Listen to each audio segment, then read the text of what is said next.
And hello, everybody. There's Midlife Crisis. Says here we go. Brother Jack Dawson says, "Good evening, brother. Happy holidays." Indeed, this is my favorite night of the year, Christmas Eve. Christmas is amazing, and I don't know. There's something. Dwayne Martz, welcome in, brother. Something about Christmas Eve. It just always felt to me, like. So in the evening, I was coming home from work and. Um, there's like a things start to slow down, and then we are going to start with a Christmas story. That's the most important thing. So that'll be in a few minutes, midlife. um but it's neat because like things start to slow down, and it's like the whole world is like holding its breath. There's a certain something in the air that I've always loved about Christmas Eve. I don't know what it is. Sometimes, there's some years I go out for just walks, just quietly on Christmas Eve and listen to the stillness and listen to it's a strange thing. Good evening and Merry Christmas to you, Will Tool. Um, there's this listening to the anticipation, which is a silent anticipation. I always loved that. I remember one year, now my ex, but she and I had gone to, so you guys know I'm Eastern Orthodox Christian. So, it's Catholic, but it's different. But anyhow, so we went to Divine Liturgy Vespers, and we were, we left church, and it was such an amazing drive back home because again, it was that, the real reason for Christmas is of course the nativity of, the incarnation of God, um, and yeah, and I love it, and it was kind of funny too, because like earlier, before watching David baseball demos, I'm kind of I'm a nerd. What can I say, man? And I always love every year that NORAD and Associated Press, now they do the Santa tracker, and it was neat. Yeah, there's a St. Nicholas, of course, but it was just neat to watch. And I'm thinking, boy, when I was a kid, if we would have had that, man, oh man, because we would always go to my Italian grandparents for Christmas Eve. We always, so the adults were playing poker, and then they would like take a break. So I grew up Roman Catholic. I converted to Eastern Orthodoxy later, but I remember the adults, they'd play poker, and then about 11 o'clock, right? So my usually an aunt or would stay and watch us. But the rest of them, they'd go off to midnight mass, come back, we'd open presents, and then go back to sleep, and the adults would play poker all night. But just wonderful, wonderful things. Midlife Crisis says, my daughter in California went out to dinner tonight. The restaurant comped their dinner. So I think we have enough people in here, and maybe those will listen later. Midlife talked about, let's start with a great Christmas story. And I couldn't agree more, my friend. I could not agree more. And so here we go. In those days, a decree went out from Emperor Augustus that all the world should be registered. This was the first registration and was taken while Quirinius was governor of Syria. All went to their own towns to be registered. Joseph also went from the town of Nazareth in Galilee to Judea, to the city of David called Bethlehem, because he was descended from the house and family of David. He went to be registered with Mary, to whom he was engaged and who was expecting a child. And while they were there, the time came for her to deliver her child. And she gave birth to her firstborn son and wrapped him in bands of cloth and laid him in a manger, because there was no place for them in the inn. For you have received your consolation. In that region, there were shepherds living in the fields, keeping watch over their flock by night. Then an angel of the Lord stood before them, and the glory of the Lord shone around them, and they were terrified. But the angel said to them, do not be afraid, for see, I am bringing you good news of great joy for all the people. To you is born this day in the city of David a Savior, who is the Messiah, the Lord. This will be a sign for you. You will find a child wrapped in bands of cloth and lying in a manger. And suddenly there was with the angel a multitude of the heavenly host praising God and saying, Glory to God in the highest heaven, and on earth peace among those whom he favors. When the angels had left them and gone into heaven, the shepherds said to one another, Let us go now to Bethlehem and see this thing that has taken place, which the Lord has made known to us. So they went with haste and found Mary and Joseph and the child lying in the manger. When they saw this, they made known what they had told them about that child. And all who heard it were amazed at what the shepherds told them. But Mary treasured all these words and pondered them in her heart. The shepherds returned, glorifying and praising God for all they had heard and seen as it had been told them. So I think that is the best Christmas story you can come up with. So that is from the Gospel of St. Luke.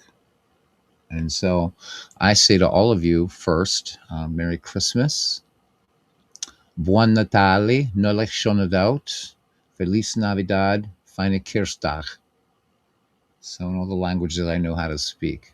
Merry Christmas, and may the blessings of Almighty God, the Father, the Son, and Holy Spirit come down upon you and be with you always in this beautiful time of year. All right. So here we go. So what do we going on? Thought maybe do some baseball for a little bit. Somebody had in the comments requested a little pocket pennant run guide. I've done those. I might just do a quick one, and then you guys can decide if we want to do a little action PC baseball or just a little something, or just hang out for a little bit.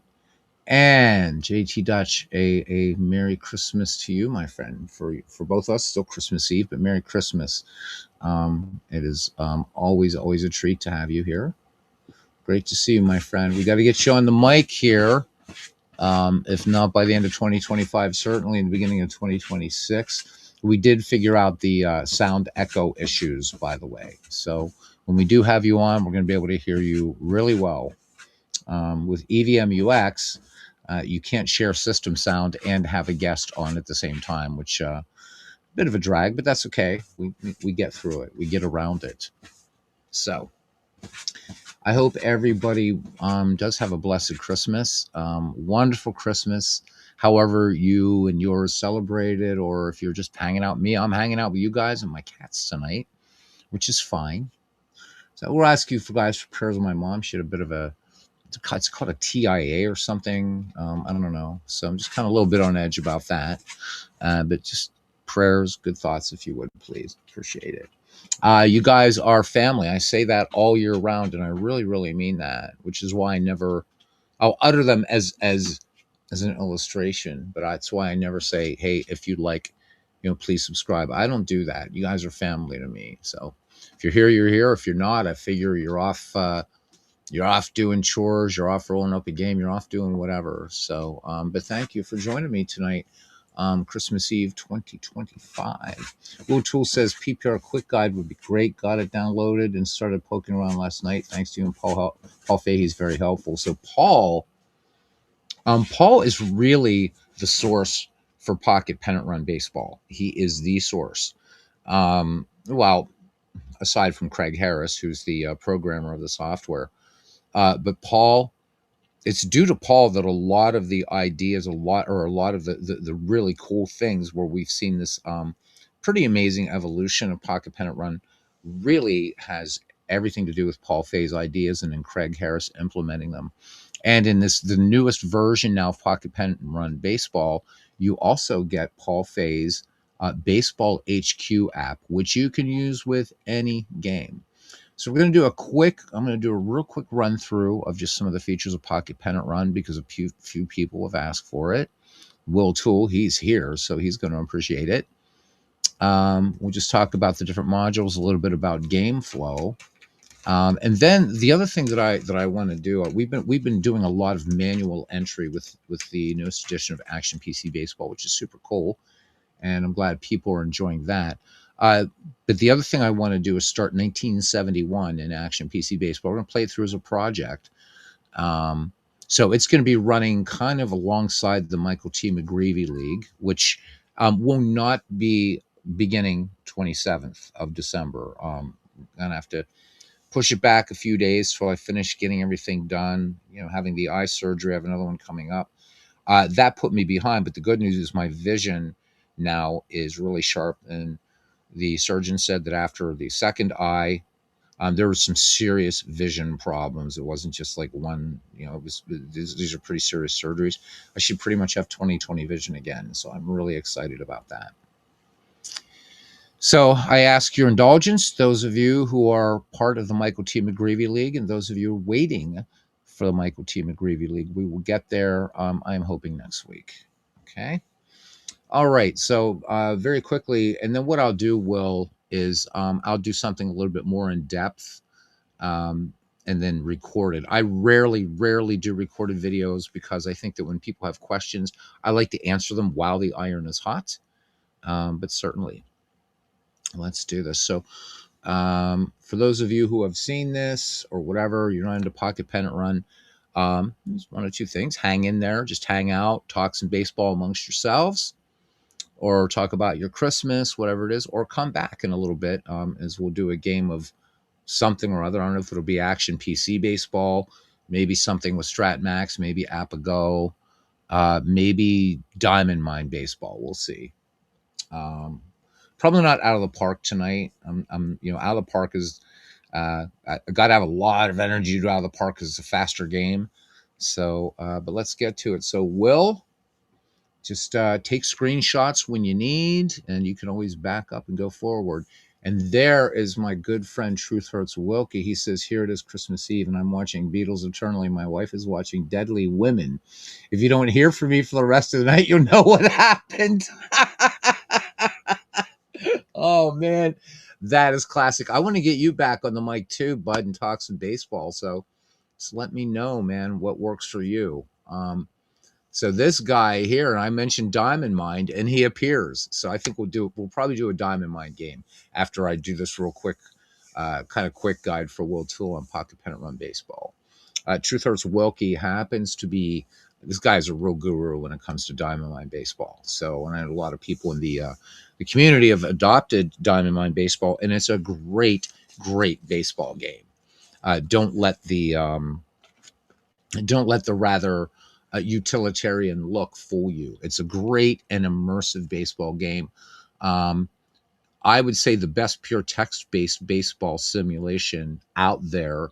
The only thing that would be its rival would be Baseball for Windows, for obvious reasons. You've got Ernie Harwell, but it goes just beyond that great sort of play-by-play, that great narrative. It's an extremely accurate baseball sim, and very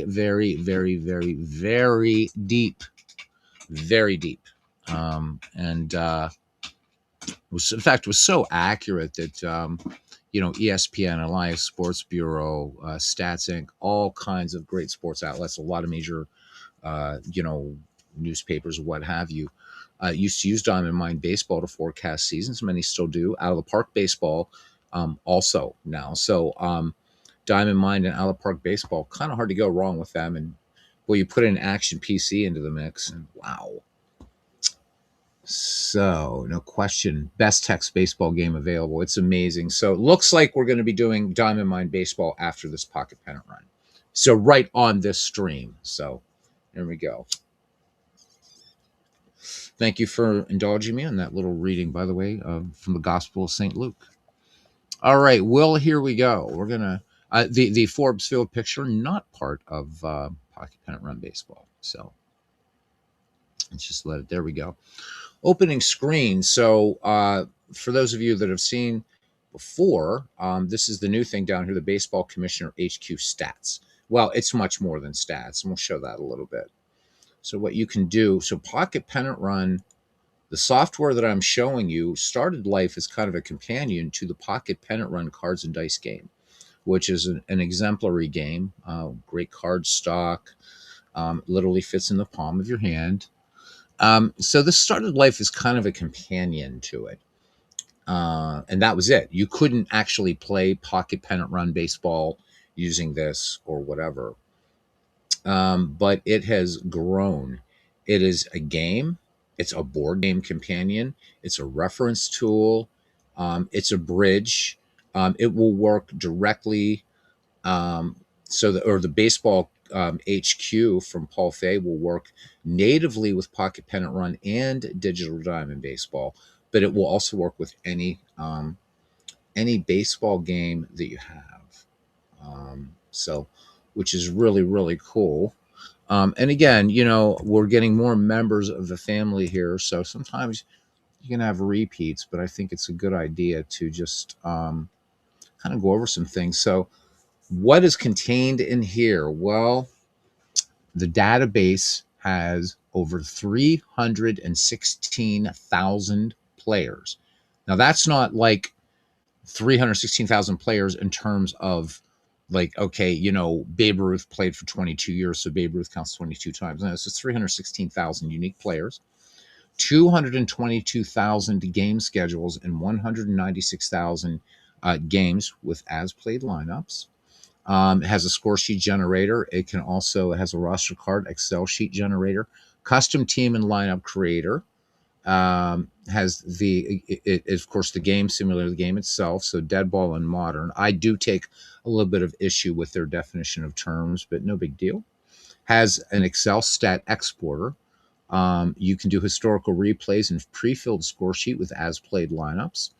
There also has an AI coach, which is still that's still in the works. So I wouldn't exactly say that's one of its strong suits.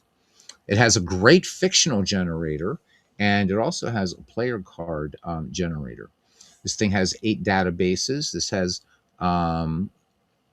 Major League Baseball from 1871 to the present, Negro League Baseball from 1920 to 1948, Nippon Baseball 1950 to present day, Korean Baseball's organization, the KBO, is 2001 to present, AAA Baseball from 2000 to now, the College World Series teams of 2021, the NCAA of 2022, and the All-American Girls Professional Baseball League. You're going to see these databases expanding even more. So this humble little guy here it does a lot. So Will says, using Pocket Pennant Run more as a reference at this point, got poking around last night, discovered that you could take as played lineups in the dead ball era and pop them into Action PC. Yep. Yeah, you can. So when you get seasons from Action PC, for the seasons that are available, they do have the as played lineups, and this does too. You can. One of the really cool things about Pocket Pennant Run, Will, is you could just go put in a date in baseball history and see the available games that day and play them. So, a little kind of erratic project, and what I mean by that is just very infrequent, is going to be having people, hey, pick a game, let's go to it. And of course, we're not going to expect the game to play out as it actually did, but maybe talk about that game. Was it maybe the first game you ever saw? Was it something, I don't know, whatever, something that you listened to on the radio, something that meant something to you, or just pivotal for your franchise or whatever. So anything is fair game. Let's start from the top, though, so you can create a real or fictional team. So when you go to this module, there's a lot of things you can do. You can select a team from the databases. So when you get the game, or when you get the software, I should say, it comes with National League and American League All-Time All-Stars. And then you can see here I have the 1971 Pirates. They are there. So you can add a team, but the other thing that you can also do from here, so when you do add a team, what you can do is you can create a team from league database players. You can add a team manually or from league sheets, and you can add a team from the league databases, create a fantasy team, and create a blank team. So the fantasy team is all fictional players. Baseball Demos, yes, it is. So Baseball Demos was worried about calling his Sutcliffe Rick Sutcliffe the first look. He said, "Oh, I'll take that off." No, it's not offensive at all. I love it. Everybody was doing their first look. So welcome in, David Baseball Demos. I just did an hour and 12 minutes, man. It was great. It was a fun game, Fun game, and what that was spooky going to the bottom of the ninth, David. I don't give anybody any spoilers, but that was spooky stuff. How about it? So, and poor Marvell win, damn it. Oh well. Anyhow, so adding a team from league database is really, really simple. So all those databases that I mentioned, you could just add any teams you want from anywhere, create any kind of league that you want. All right. That's so and the create a team from league database players. This is really nice. Like if you have the app a bat set and things like that, very, very easy to just or if you're doing a Michael T. McGreevy league, or you're doing a Diamond Legends League, which is now the new project that Steve Tate, Big Clue and company are doing. They could actually do something like that in here. There's pretty much there's really no limits to what you can do here. Okay. Yeah, how about that, Benny DiStefano? Those 1984 Pirates were bad. The 1985 Pirates were worse. Yeah, we had some pretty good pitching in 1984, but ooh, ow, yeah, the mid 80s not good for the Buccos. Really, things start to pick up for the Pittsburgh Pirates in 1987. Sid Thrift making, or 1988, Sid Thrift making that amazing trade in the preseason, trading Tony Pena and getting Mike Dunn, Andy Van Slyke, and Mike LaValliere. Dunn ends up a washout, but LaValliere and Van Slyke really form the bedrock of those the early 90s Pirates. But the 80s Pirates, mid 80s, dark years, dark years. Of course, the drug trials, right? The whole that was going on too in Pittsburgh. It was not good. But boy, the Pittsburgh Pirates in the offseason this year, man, oh man, they're all of a sudden Ben Charrington's getting aggressive. So we're holding out some good hope. Anyhow, so Will, there's what you go. That's what you do for that. But we're going to go ahead and exit that. We're not going to worry about just doing that part. I just want to do a quick guide of what everything does. You can quick play a game between any saved or database teams. So you would just do like just a unique ID. We'll just give it one. I can select from a league. So we'll just stay with MLB 1920 to present. So the reason I don't like the dead ball and modern is because modern baseball begins in 1893. It has nothing to do with the ball. It has everything to do with the rules. But this is what Craig has decided to do. And 1920 is the first year of live ball. But anyhow, so let's just do 1980 to present. Let's say, we want to have the 1976.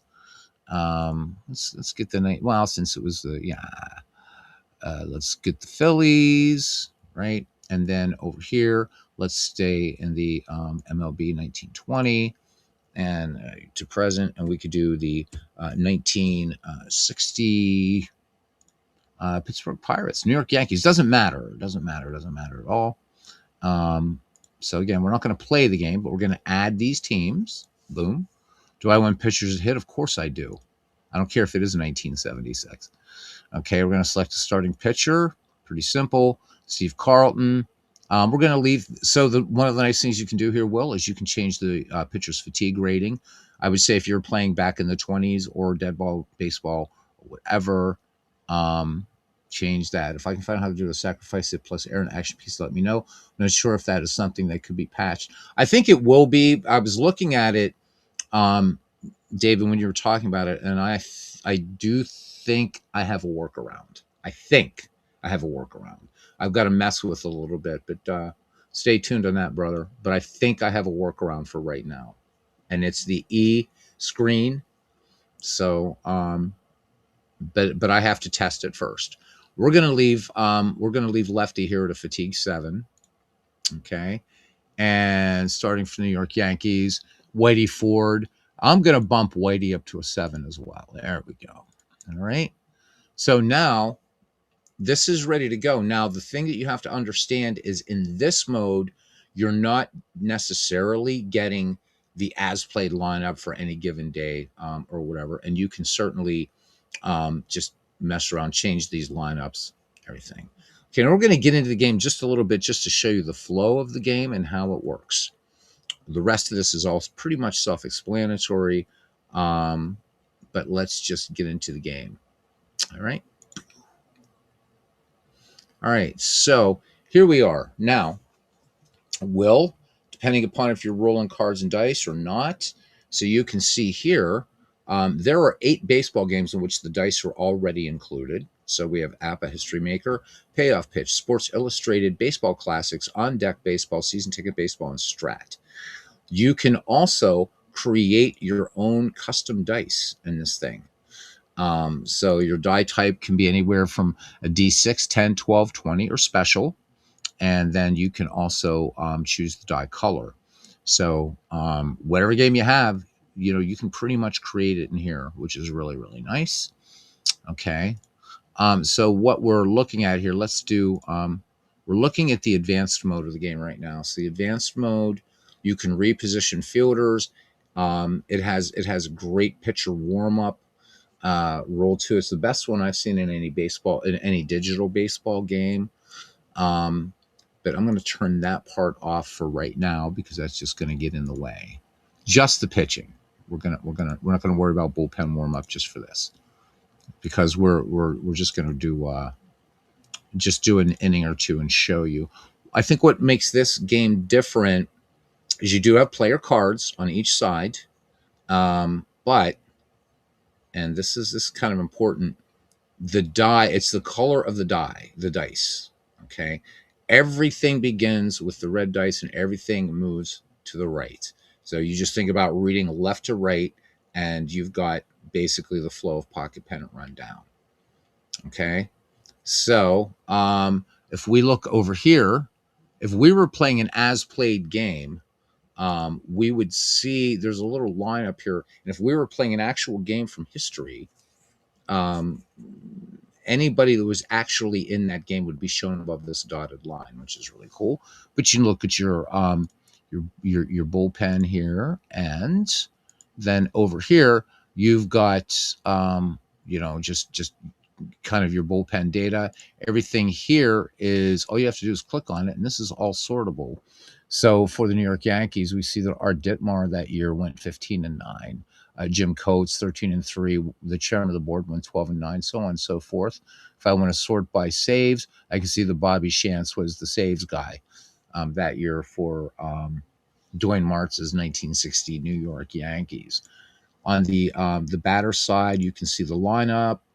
You can see who's on the bench, and the same rule applies here. If you would see a dotted line in an as-played game, the players above the dotted line were actually in the game. So I know a lot of people, when they're doing replays, they want to follow whoever, right? If the manager, let's say, put in Bob Boone, let's say the Philadelphia Phillies who put in Bob Boone as a pinch hitter, then they would do that. Okay.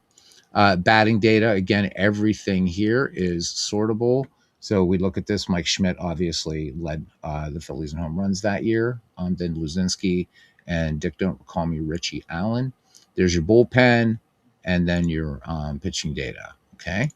It's going to show us our current batter. So let's explain the colors in the field here really, really quickly for you. So you can just see ratings at a glance, right? You don't even have to worry. So Skowron, Maris, and Mantle, these guys are top tier. These are like, they're A-rated fielders. Okay. Blue is B, so pretty good. So Whitey Ford, pretty good at fielding his position. Yellow is going to be average, and we can see Darren Johnson here a little bit weak here at third. You can also reposition fielders. So the game is split up into 6 zones. And if I want to reposition fielders, not really a lot I can do here, because Kubek, so the Yankees not terribly strong up the middle. Okay. But I could move Tony Kubek here to kind of help out Darren Johnson a little bit, but we're not going to mess with that.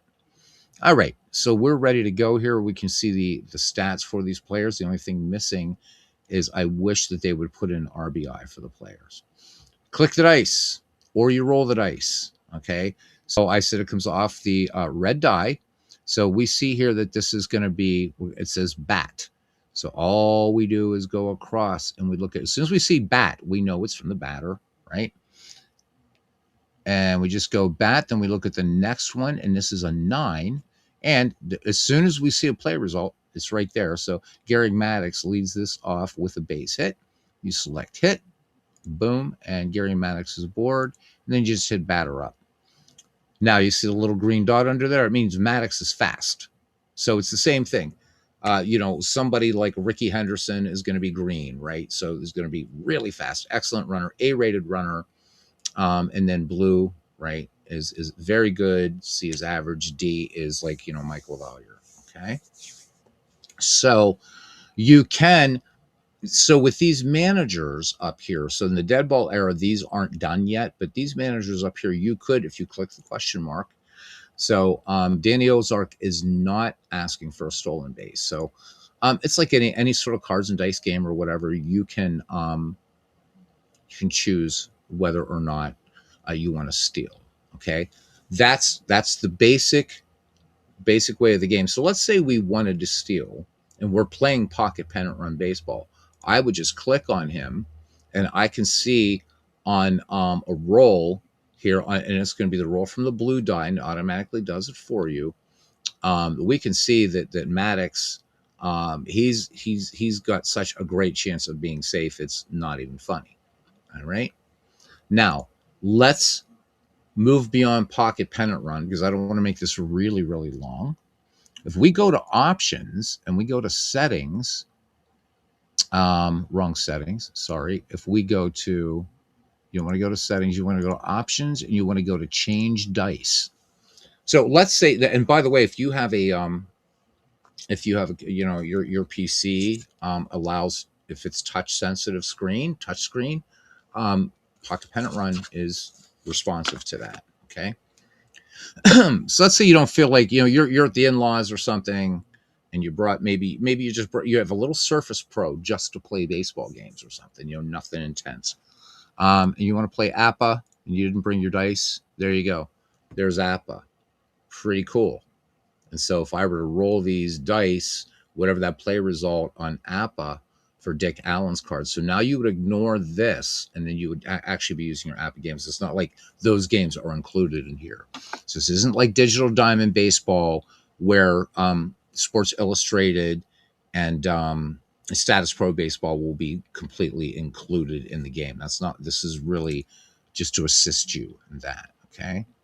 And that's really, really the same with anything else. So if you were playing Strat, you could do that. But here's the really cool thing. You're not limited by this, because if we go to change dice again, all right, we can just do board game assistant, no dice. Boom. Doesn't matter what dice are up there, just don't click on them. So if you were playing payoff pitch baseball, if you were playing inside pitch, Strat, APBA, Sherco, Status Pro, whatever you have one of those old spinner baseball games. I'd be really jealous of you. There it is. We could do it. If I had Strat Max or APBA Go up on the screen, bam, I could do it, and then just input the play here, right? I'm not going to just set the lineups or anything like that. So it's also a board game assistant, and you don't have to worry about customizing your dice.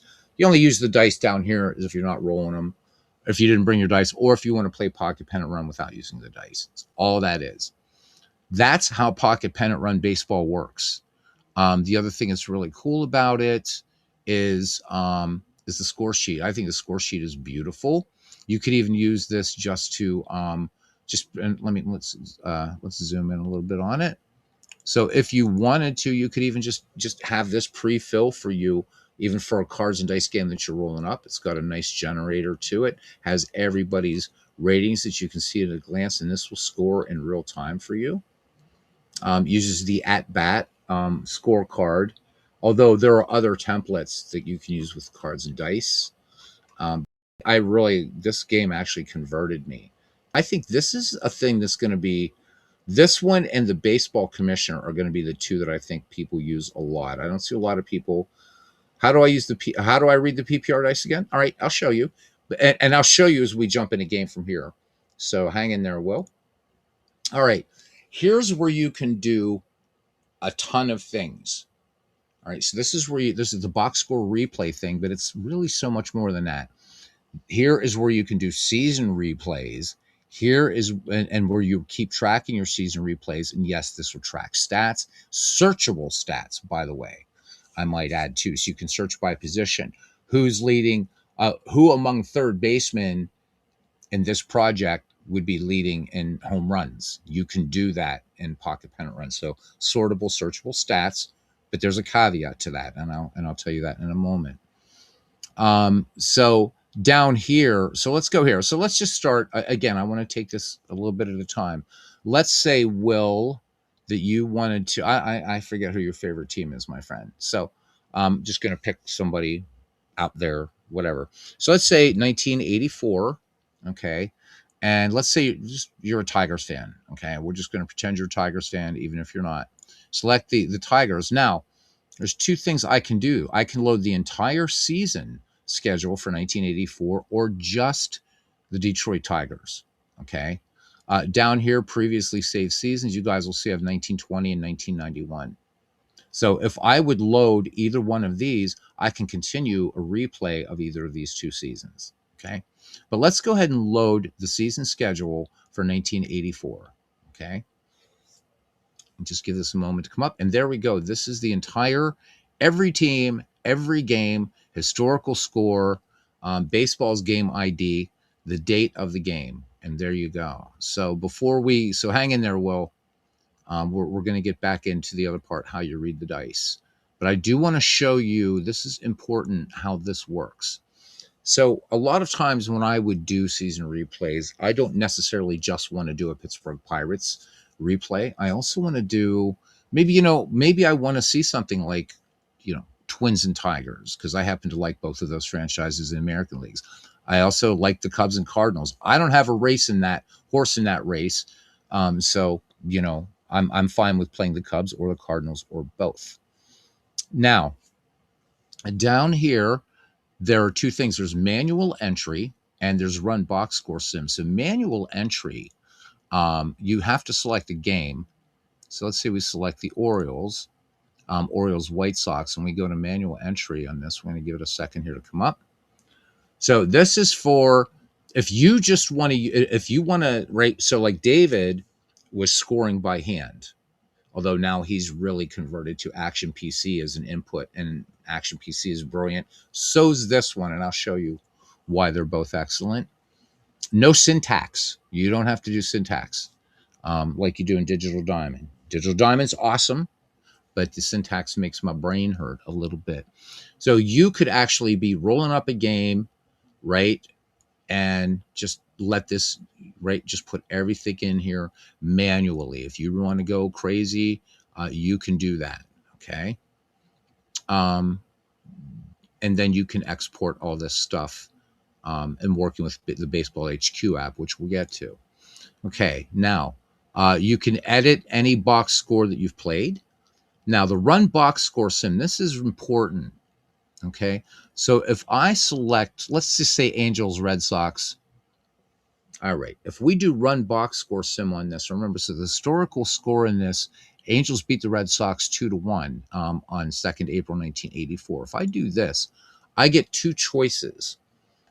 Now, I think that if you're going to do a season replay, and we are stat geeks in baseball, we like to look at, okay, this is where you were last night. Apparently, it's neat that you can pull up actual games results. Oh, yeah. Well, and it's even better. So this is what I love about this. And Digital Diamond does it. Action PC does it. But then we're going to get to something this game does that none of the others do. Okay. So, but this is important. I think, to be a baseball fan is to be a fan of stats. And we know if you look at Total Baseball, for instance, right? Remember the big, and I still love them. I still have them. I still consult them. They just have some things that Baseball Reference doesn't, including like the first 1,000 pages is all just written history and amazing stuff.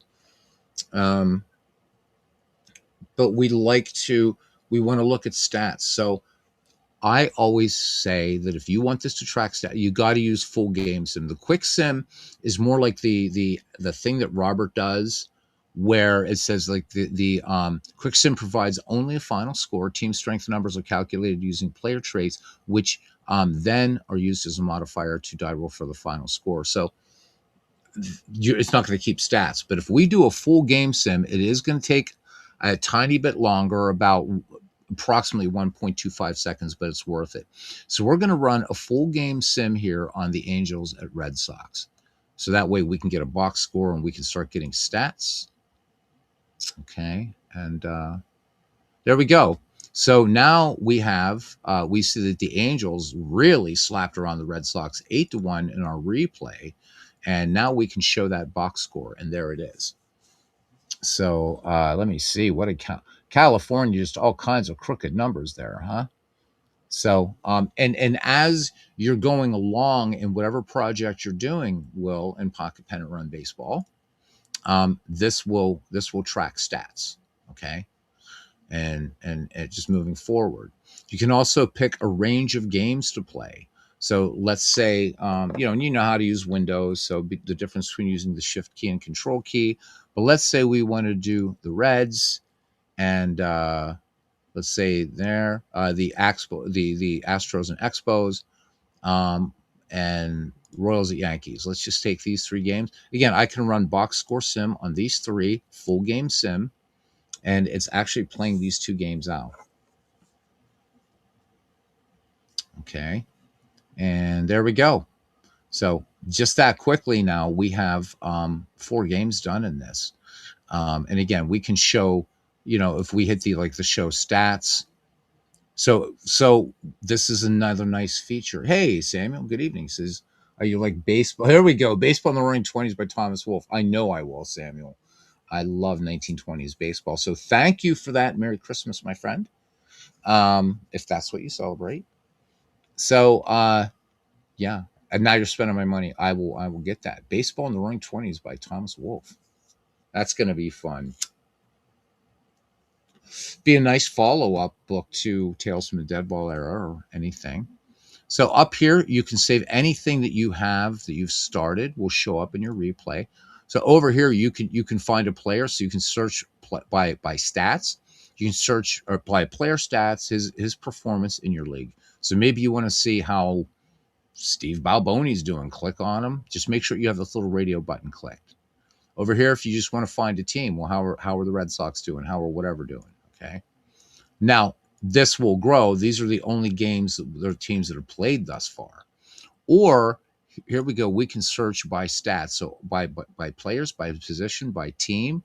We can sort them by hits, doubles, triples, home runs, RBI, runs, hit by pitch, stolen bases, caught stealing, walks, strikeouts, average, on base percentage, OPS, slugging, extra base hits, fielding percentage. You can sort pitchers by earned run average, wins, losses, starts, complete games, saves, innings pitched, hit batsmen, box, wild pitches, strikeouts, walks, home runs given up, and strikeout walk percentage.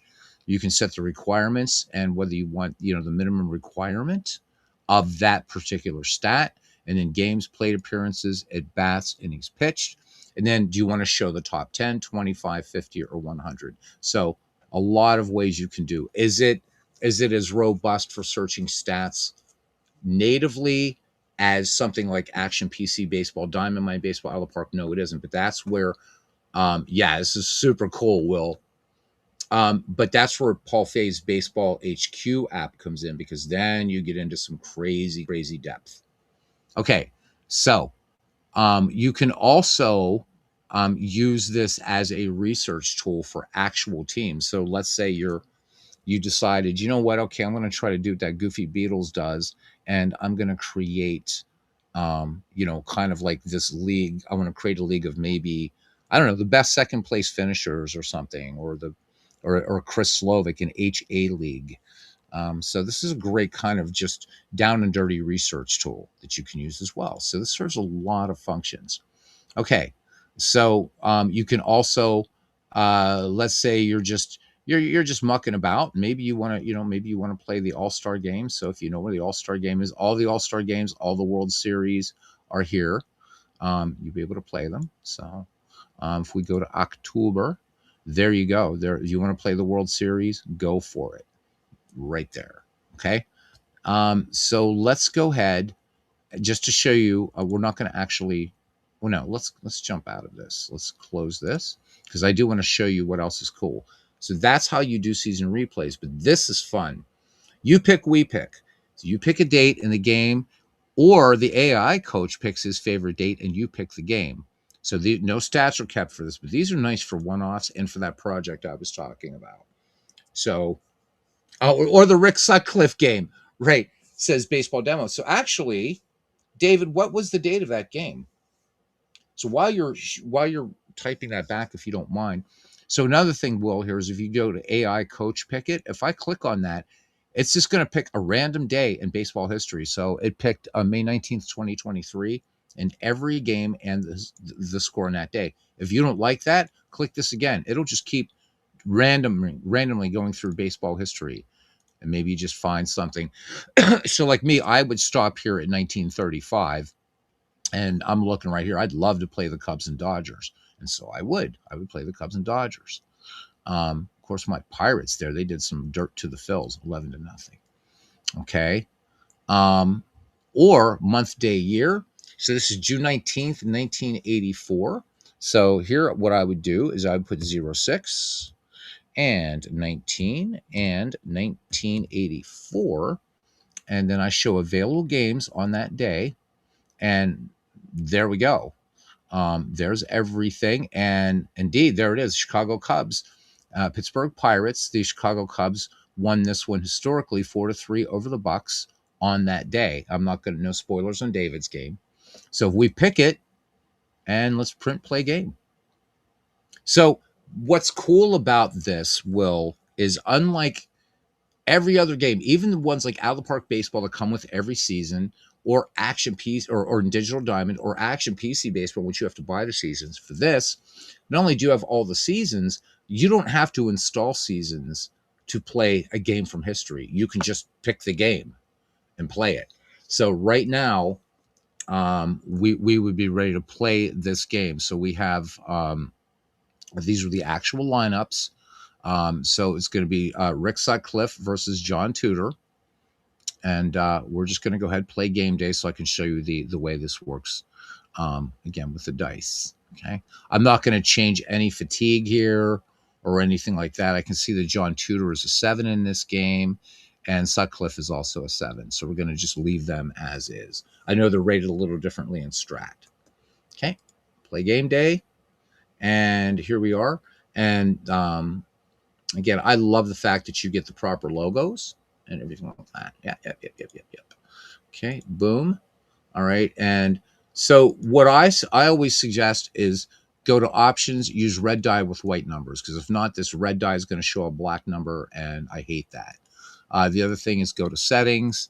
And I would say for your first couple games, maybe play normal pitching, normal fielding, play a game like that, then play normal pitching, advanced fielding, and then once you're comfortable with the game, play both advanced and you won't go back. But right now I'm going to put pitching back to normal because we're not going to play long enough to worry about relief pitchers. So there's no warm-up required, but when you play advanced, batters tend to hit the ball to their pull side, switch hitters spray the ball evenly, fielders must be positioned and may make ranged plays, and ranged plays subject to defensive penalty if speed is less than A.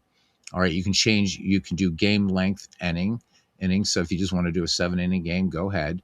You want to allow extra innings or not. So I'm going to say yes until no tie. So you can have just like, you can have a game just go, okay, if it goes into extra innings, I only want to play 2 more innings of it. Okay. Or you can not allow extra innings. So, all right. We're going to leave everything as is except for the pitching. Click Save Settings. They are saved. All right. So we're ready to go. Up here, this is really important. You really got to know, pay attention to this, because on park checks, this becomes important. So Three River Stadium is a pitcher park for this year, for 1984. It's a pitcher's park. So what happens is park results will, this is important for you to remember, write this down. When there's a park check, you go to the power column. Okay. And if it's a pitcher's park, so let's say on a die roll of 11 for Bob Donier, it would be a home run. But since this is a pitcher's park, and if it's a park check, it would actually be a double instead of a home run. These will change dynamically, right? Or these change with each batter. These change dynamically as a pitcher starts reaching his fatigue level. That's built into the game. You can change that, or if he's touched up for 4 runs in a certain amount of time, you'll actually see this go down. All right. So again, how you read the die, let's see. So the red die is always it's the pitcher die, I guess is the way to say it. These two first dice, the red and yellow, all right, these are for pitchers. Okay. And then this one, you don't have to worry about this so much because the game is going to help you with this, but this is the defensive positions here. Okay. And then when you come over in the batter card, this is batter, left, right, power, and speed. And just remember, power and park checks are this column. Left, right, the way that works, and the game just does this automatic. Just remember this part. If so, in this case, we have a lefty righty, so there's no advantage. But if this was lefty lefty on the same handedness, the pitcher gets the advantage. So let's see what our first roll gets. Maybe we'll be lucky here and get a couple left rights. So what I do is come down here, or if you're rolling the physical dice, click. All right, so this is a 1. When I look here at that red die and I look at the result 1, it's a strikeout. So John Tudor strikes out Bob Donier to start things out. Go to the outs, and we'll talk about the out screening right now. So just like Action PC Baseball does, this has all the common outs in the game in baseball. Okay, this is pretty much, you even have a clock violation if that happens. So strikeout, drop K. There's a strikeout with a stolen base and a strikeout double play, right? Strike them out, throw them out. And then here's all the basic ground ball stuff. Then these are ground balls with the asterisk. So the asterisk, just like in other baseball games, this means the runner will advance. So in a ground ball to second with an asterisk, that means that the runner is going to advance a base. Okay. Then you've got your unassisted ground balls. And then these are going to be ground ball with the lead runner out. So this could be a grounder to second. And then there's going to be a question mark on the lead runner. These are basic flyouts right here and lineouts. So the lineouts are going to be obviously to short, third, second, and first, and then fly ball, tag. So this is a little, and you'll see this when if the box comes up. So a fly to right tag means the runner's going to tag, but a fly ball in F9 with a question mark is going to ask you, do you want? Right? It's going to make you make that decision. And this is just for pocket pennant run. You're never going to use this these decision things unless your board game would call for it. Common double plays are on this screen, going from the most common down to the least common. So 643 is the most common, and then 5, and so on and so forth. Miscellaneous stuff here: sack bunts, as you can see right here, sacrifice flies, foul outs, to every position. And Merry Christmas Eve to you, Hfield. My favorite night of the year, and couldn't think of a better way than to spend it with this family right here, guys. It says Hfield got his physical opponents for Pocket Run a couple weeks ago. In the new year, gonna print some Japanese teams to play some games. Love that they have Nippon Baseball. Yeah, it's awesome. Paul Fay, the play tester and idea creator for this game, huge fan. Now, you're going to also notice, because got the smartest baseball fans we do in this community, is you're going to notice, hey, wait, but what about this certain out or this certain situation? Then you go to manual outs.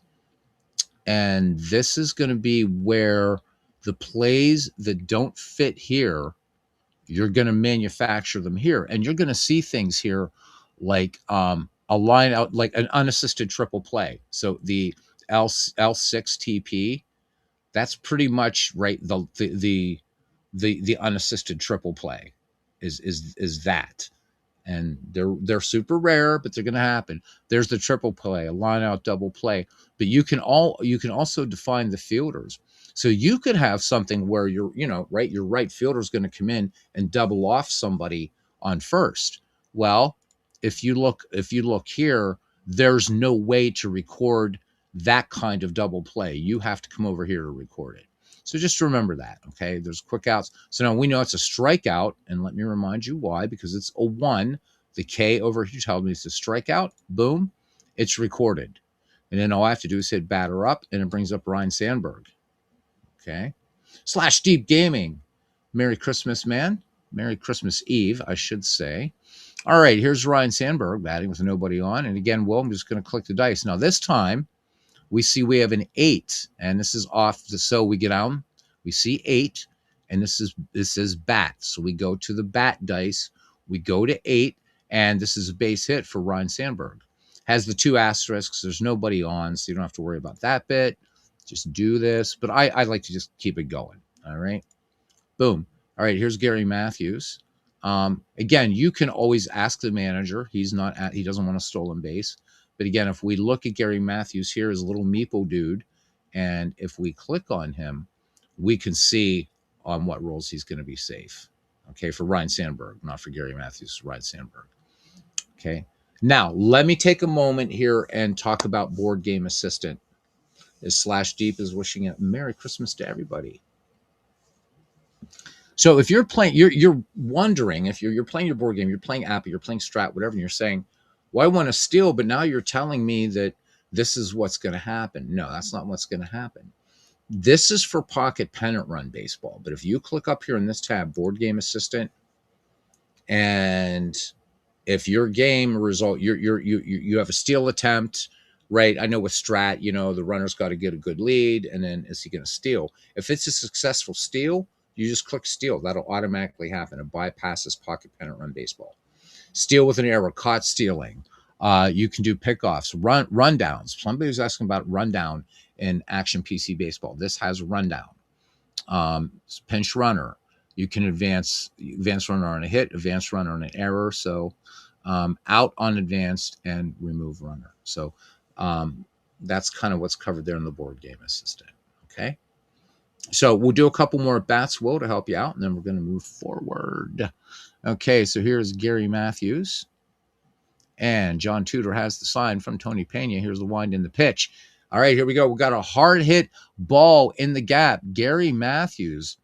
So this is a single to left. All right, runners are going to advance 2 bases. Left fielder's fielding the ball. So we're going to click here. Okay, give it a second here. Blink. Oh, yeah, I guess we'll close this. We actually close this. And we got a 1B7. So we're just going to click 1B plus 7. Okay. And do I want Gary Matthews to stretch the hit for second against left fielder Lee Mazzilli? So Gary Matthews is a B-rated runner, and Mazzilli is A-rated. So I'm going to say no. So we got runners at the corners. All right. So I'm glad some of these weird things are coming up. Anything time this will roll all the same number will trigger a rare play. All right. So here's Keith Moreland batting in the cleanup spot. And here's the pitch. High numbers are always trouble. It's going to be trouble for the Pittsburgh Pirates. So here's how we read these, Will. We see that this is a 10. It's a bat. We go to bat 11. And this is a power check. So the power check is going to be a 10, and it's a home run. So that was how we had to read 3 dice to get to that. But again, it's left to right. So we look at this, batter 10. And after a while, this has become second nature. So we know to go to the batter. As soon as you see bat, jump across to the hitter's card, and it's an 11, and it's color coded here. It's a power check, and the power check 10 is a home run.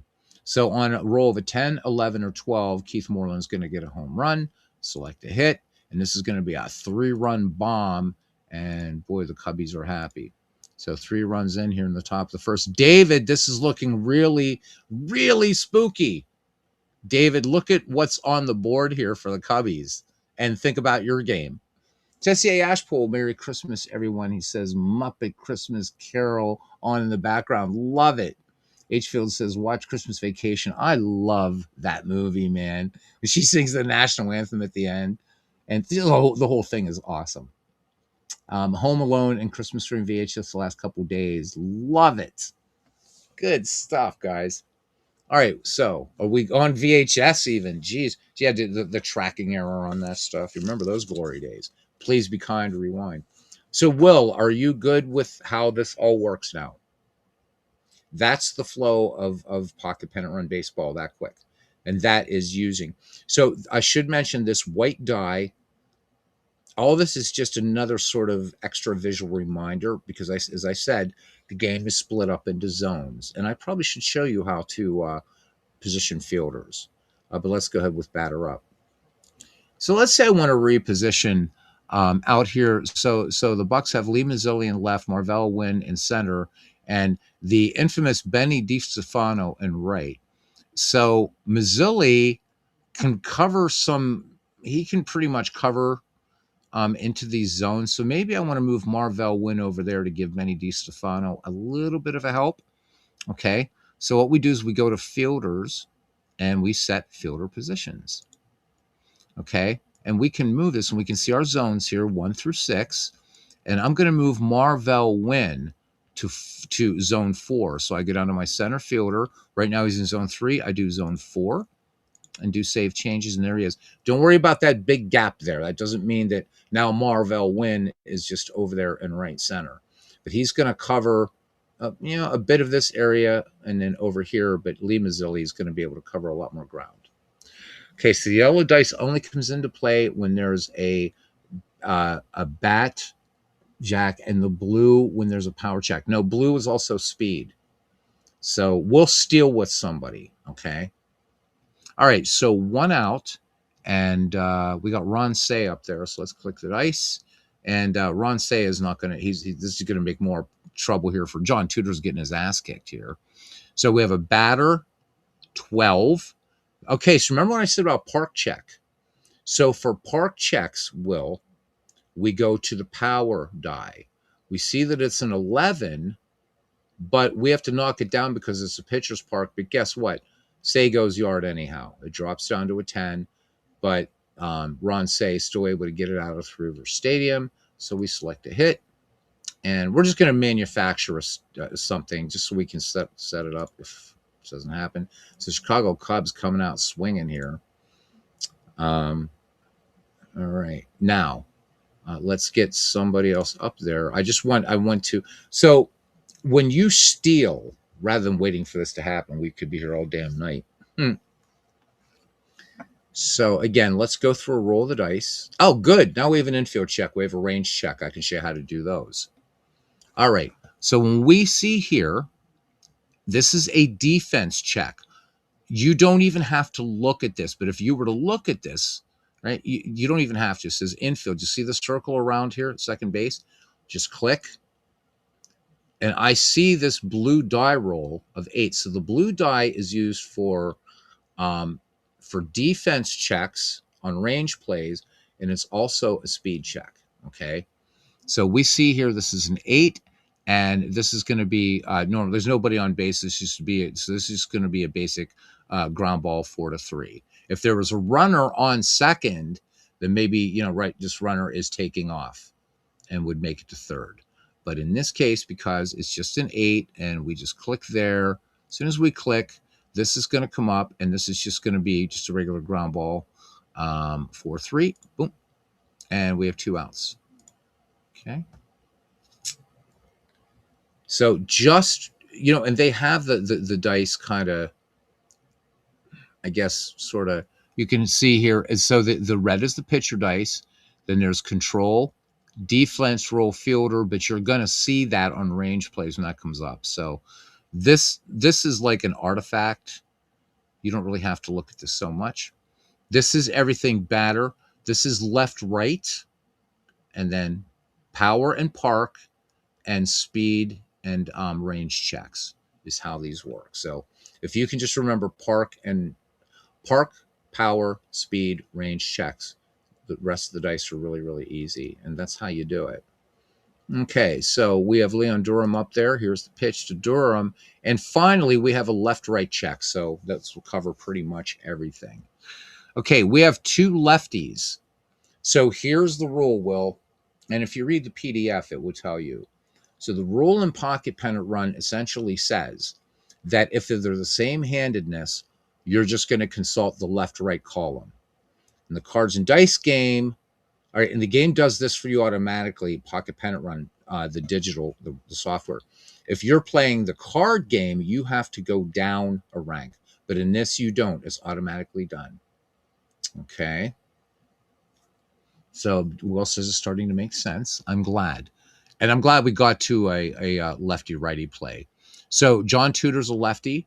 Leon Durham is batting left. Switch hitters also are not affected by left right. Switch hitters and different handedness, but they're the same handedness. So we look here, Will, and we see left right. We go to column of left right 3, and this would be either a ground ball or a double play, runners advance. There's nobody on. This is going to be a grounder to Johnny Ray on to Jason Thompson. So this is just a 4-3 put out. That's how you handle a left right.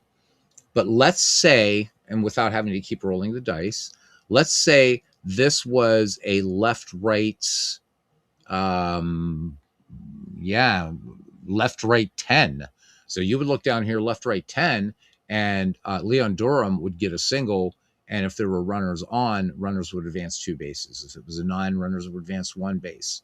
Okay. There's even a chance. So let's say here that it was rolled a 6 and an 11 and a 12, right? Then that would be a home run. So you can kind of, another nice way to do this is kind of look at the charts and imagine like all the kind of different combinations that there could be. Okay. Yeah, John Tudor got 3 outs. How about it? All right. So, and David, right? David, when you watch David's broadcast of earlier, you'll know why 4-0 is important. So let's go ahead and record this 4-3 put out. So we just select out, and it is ground ball 4-3. And finally, the Pittsburgh Pirates are up. Not a lot we can do with this outfield over here. In fact, Bob Dernier is kind of better, kind of helping out Gary Matthews. Moreland, well, you're going to lack a little bit in the outfield here. Infield looks pretty good, stronger on the right-hand side. All right, leading off here is Marvell Wynn. So we're going to do a few more. Again, this white die is just going to remind you what zone it's in, but you'll also see that the line goes right through the zone and gives you a black number, as you'll see in. Not this time. So, Will, here we go again. So if we were doing this in real time, I would say, okay, what's the result here? But I don't want you to have to make all that, and it might be hard to see my screen. All right, so first off the pitcher die, the red die, we see it's a 3. So we know it's a control. So control is yellow. We see that that's a 5. We get down to 5. And right there, we have, as soon as you have a play result, that you stop. That's it. So this is a strikeout. So Marvell Wynn strikes out. We select out, and we select strikeout. So 1 away. And here's Lee Mazzilli. Here's the pitch. All right, so this is going to be 11 off the pitcher's die. This says bat. Okay, so then we go and we find bat. We see it's a yellow die. We just read the number 3, and this is going to be a grounder to Larry Bowa. I forgot that he was a Cub for a while. I associate Larry Bowa with the Phillies. Anyhow, so this is just a 6-3. Okay, so we just go here and we go ground ball 6-3, 2 down. And here's Bill Madlock. Here's the pitch to the Mad Dog. Range check. Okay, so look, 5 defense. But you don't even have to look. As soon as you see this happen, when you see a circle around the player, just click on the player. This is going to be a defense check, and that roll's already decided. Very realistic to have Marvell Wynn strike out. How about it? Yep. So Will, this is a fly ball to center field, but it's going to be a range check on Bob Dernier. So it's a 9, and this is just going to be, because there's no runners on base, this is going to be a fly ball to center, and that will retire the side. So F8, done, and there you go. Now we've played an entire inning, and the Cubs leading the Pirates 4-0. And David, it's definitely getting spooky, man. It's getting spooky.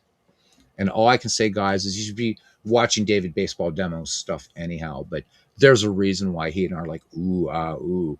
And then something happened in his game in the ninth inning that we thought, yeah, ooh, ah, ooh.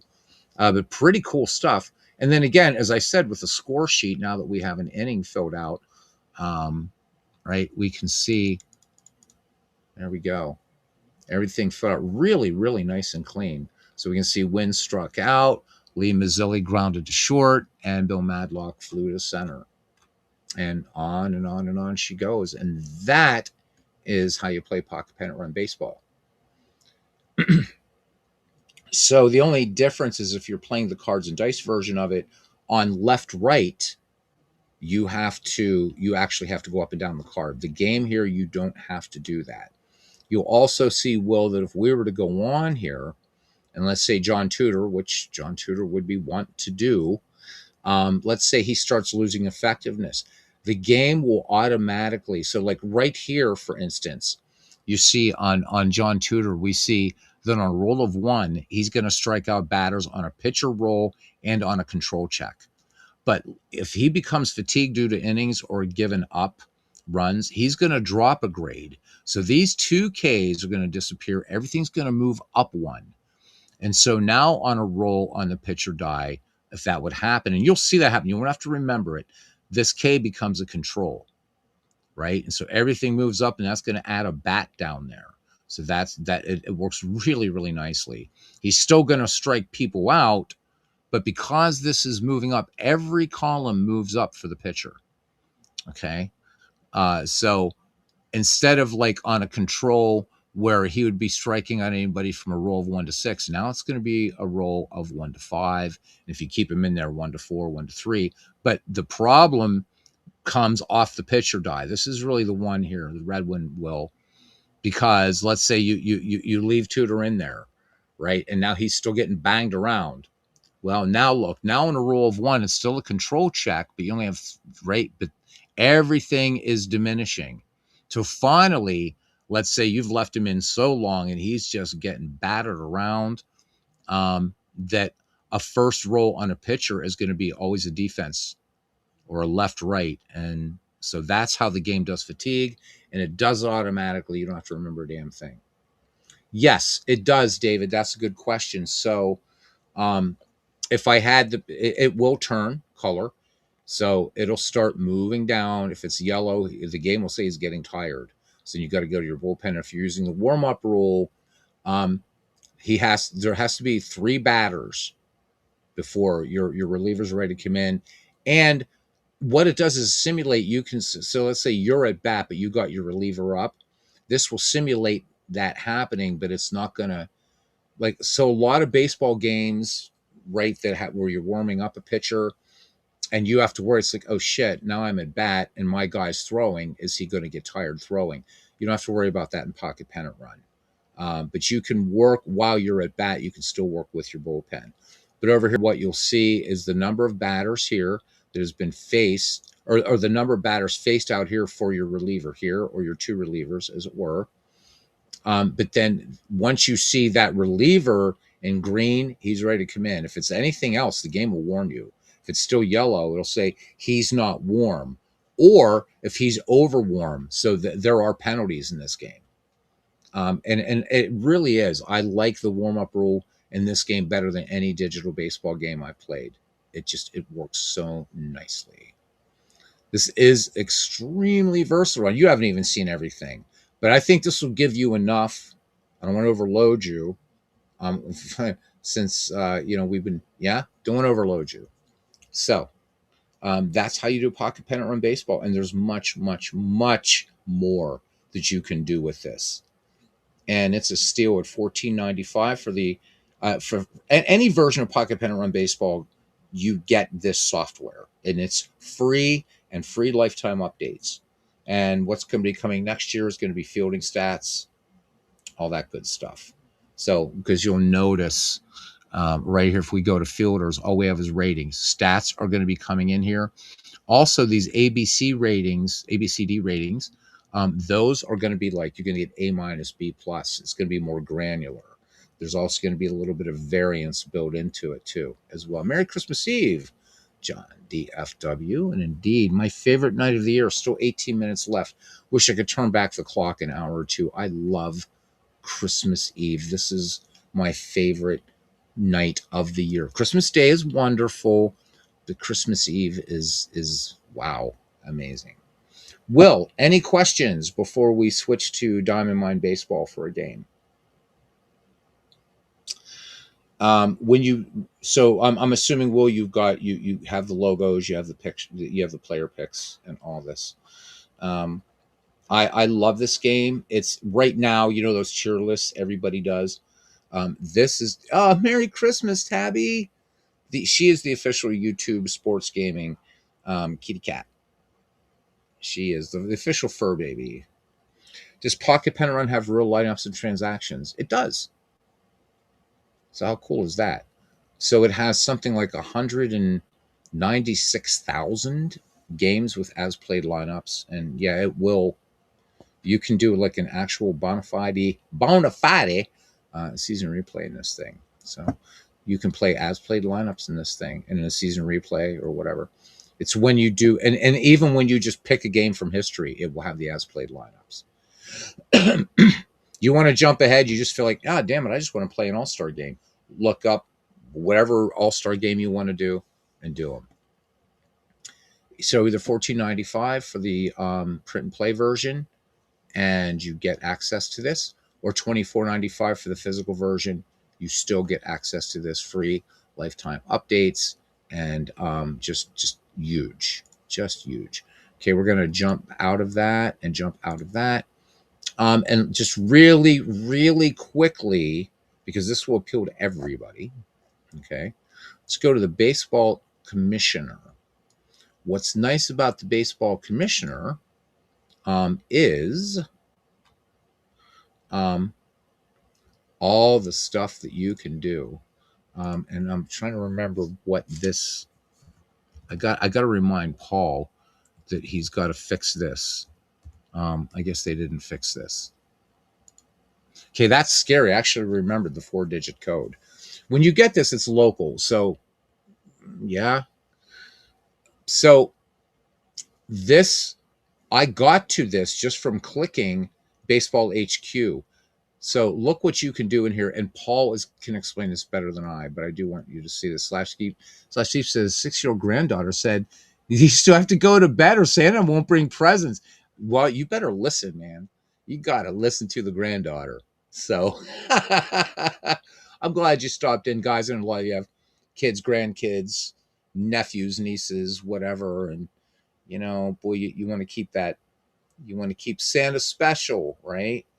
I remember I was a little kid, I was 6 years old, 5 years old or something. And my grandparents, like I said, we always used to go there. Well, they had in their house, they had a really nice finished apartment above that they would rent to people. And so when we didn't know this, but they had the people at midnight, they like sort of boom pounding on the floor to simulate the reindeer. And we were just absolutely gobsmacked. It was so cool. All right. So Will Tool says, Paul hooked you up with all this last night. It's really nice. Mostly what I'm using it for, as I say, is to import as you please, line up into early dead ball for Action PC. Nice. Yeah, don't forget the cookies and milk for Santa. If he's lactose intolerant, of course, there's always almond milk and oat milk. Just for other folks, really, really quickly, because Paul's been saying that people who are getting this really, really liking it.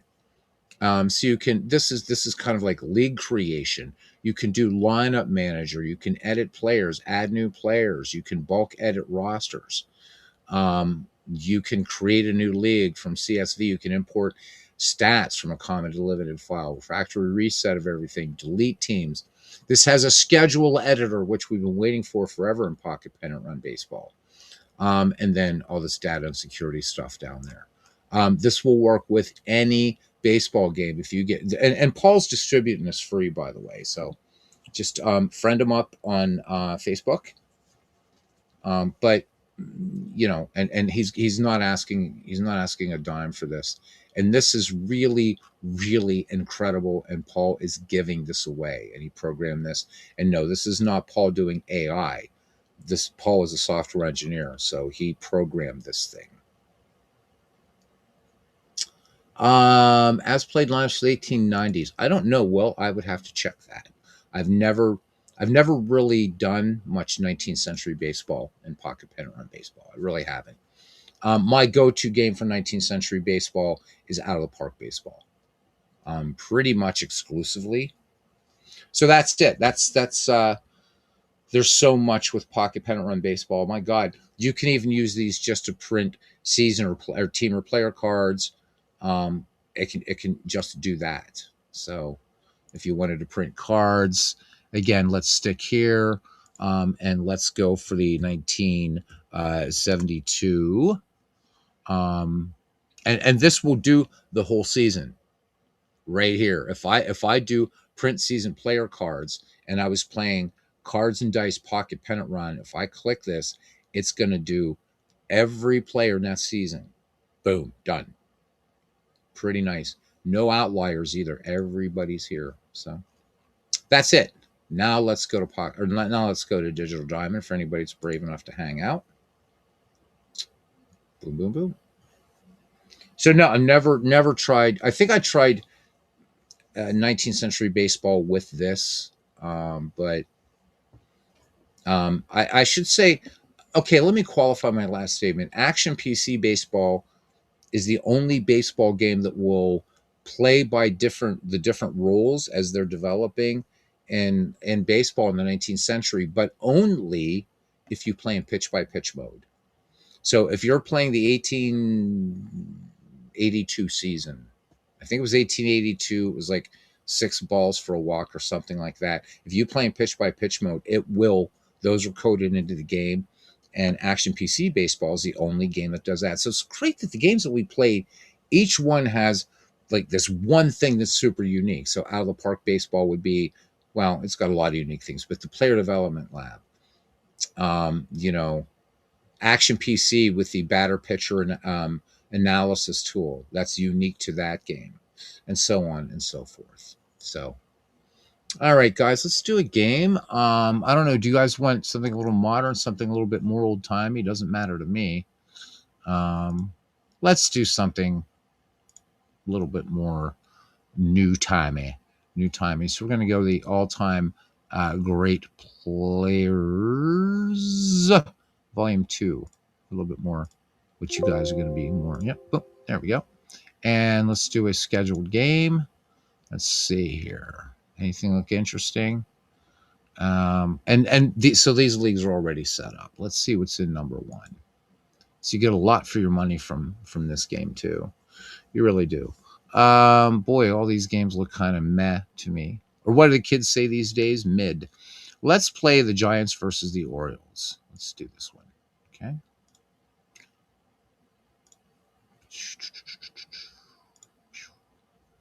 Okay, we're on our way to Memorial Stadium. We've had some rain, so the field's wet. Sky's partly cloudy, 59 degrees, wind blowing right to left at 10 miles per hour. Let's play ball.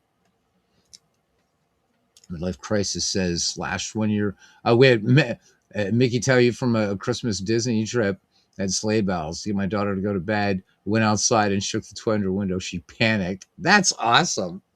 That's awesome. That is awesome. So, guys, we are about 10 minutes away from Christmas on the East Coast. To those of you in Europe, a blessed Christmas. So, anywhere sort of east of the Eastern time zone, Merry Christmas to you already. To those of you out on the left coast, I'm jealous. And Mountains time and Central time, because you still have some more time with Christmas Eve. For me, there's only 9 minutes left. She started crying because Santa was at our house and she wasn't asleep yet. Funny at the time. Oh man, but a memory you're going to cherish forever. A memory that you're. Don't worry about the spelling. You kidding me? Uh, a memory you're going to cherish forever. How about it, man? That is so cool. All right, so it looks like we got Bobby Bonds here leading off. So it's going to be Jim Palmer. This comes from the this is volume 2 of the all-time great players set that comes from Diamond Mine Baseball. So both volume 1 and volume 2 each come with 4 leagues already set up for you to play. This is pretty much the Diamond Mine equivalent to the baseball history collection that you find in Action PC Baseball. Modern Relic, where have you been, dude? Merry Christmas, man. So, Midlife Crisis is apologizing for the spelling because he's a couple of nogs in. Have one for me, man, please. Modern Relic, where have you been? Where have you been? This is like a great Christmas present. Modern Relic's here. You guys are all here. All right. Here we go. So it looks like we got some 1960-ish Orioles here. Yeah, we do. And then we got some San Francisco Giants. Here we go. Bobby Bonds in there. Jim Palmer has a sign from Rick Dempsey, and we are underway here. Palmer winds and deals, and ball four. They appeal to first, and the appeal is denied, and Bobby Bonds will score a walk. So Bonds on first, and here is Mike Aldretti. I like over here you get to see all the nice real stats and everything on who's at bat, on deck, and in the hole. It's good stuff. Good stuff. Good stuff. Modern Relics is hibernating, of course, absolutely. And by the Friday's supposed to be like cold, man. It is cold. We are 7 minutes until Christmas. I count down to Christmas the way other folks count down to New Year's. By the way, I will be on New Year's Eve because I don't give a shit about New Year's Eve. To me, that's just another day. To me, this is special, and it really means a lot that you guys are all in here with me. All right, here's Mike Aldretti, lefty against Jim Palmer. And here's the pitch. And Aldretti looks to lay down the bunt. This one rolling toward first. Nice sacrifice bunt as Powell to Johnson. And Mike Aldretti retired at first, but on the play, Bobby Bonds moved into scoring position for Jack Clark. It looks like we have DH turned on here. I'm sorry about that. Strike on Clark. Here's the pitch. And this one grounded hard through the middle. And backhanded stop by Davy Johnson. He turns and throws, and they're going to get Jack Clark easily.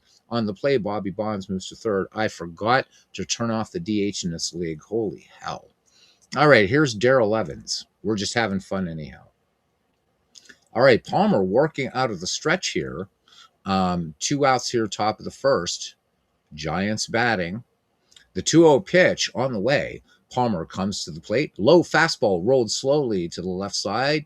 It's going to stay fair. Palmer on it. Wings it to first, and they get Darrell Evans. Score that one 1-3. We go to the bottom of the first inning. San Francisco wasting a runner. San Francisco nothing, and the Baltimore Orioles coming to bat. Merv Rettenman will lead things off here against Gaylord Perry, Captain Vaseline, and whatever else. New Year's Eve, a.k.a. Amateur Night. How about it? O'Toole says, thanks for all the help. Going to call it a night. But we'll drift off to sleep. The sound of baseball game. You got it, brother. I am glad to have been of assistance.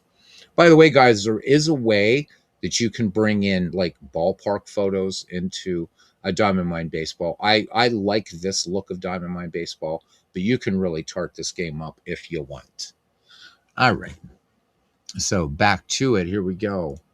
Gaylord Perry greases it up. The 2-2 pitch on the way to Rettenman. This one swung on and missed. Strike 3. So the old Vagisil ball working there. Rettenman goes down on strikes. Here's Al Bunbury now. Lefty batter in there against Gaylord Perry. He has a sign from Dick Dietz. 2-0 pitch on the way. And Al Bunbury fights this one off and flips it into center field for a base hit. So this play-by-play is going to get richer as it goes along, and you just need a good broadcasting voice like Chris Slovic or Legends to actually do one of these games. You guys would have a blast. All right, here we go. In there now is Ken Singleton. Perry throws over to first. Clark with the tag, and Bunbury back in there safely.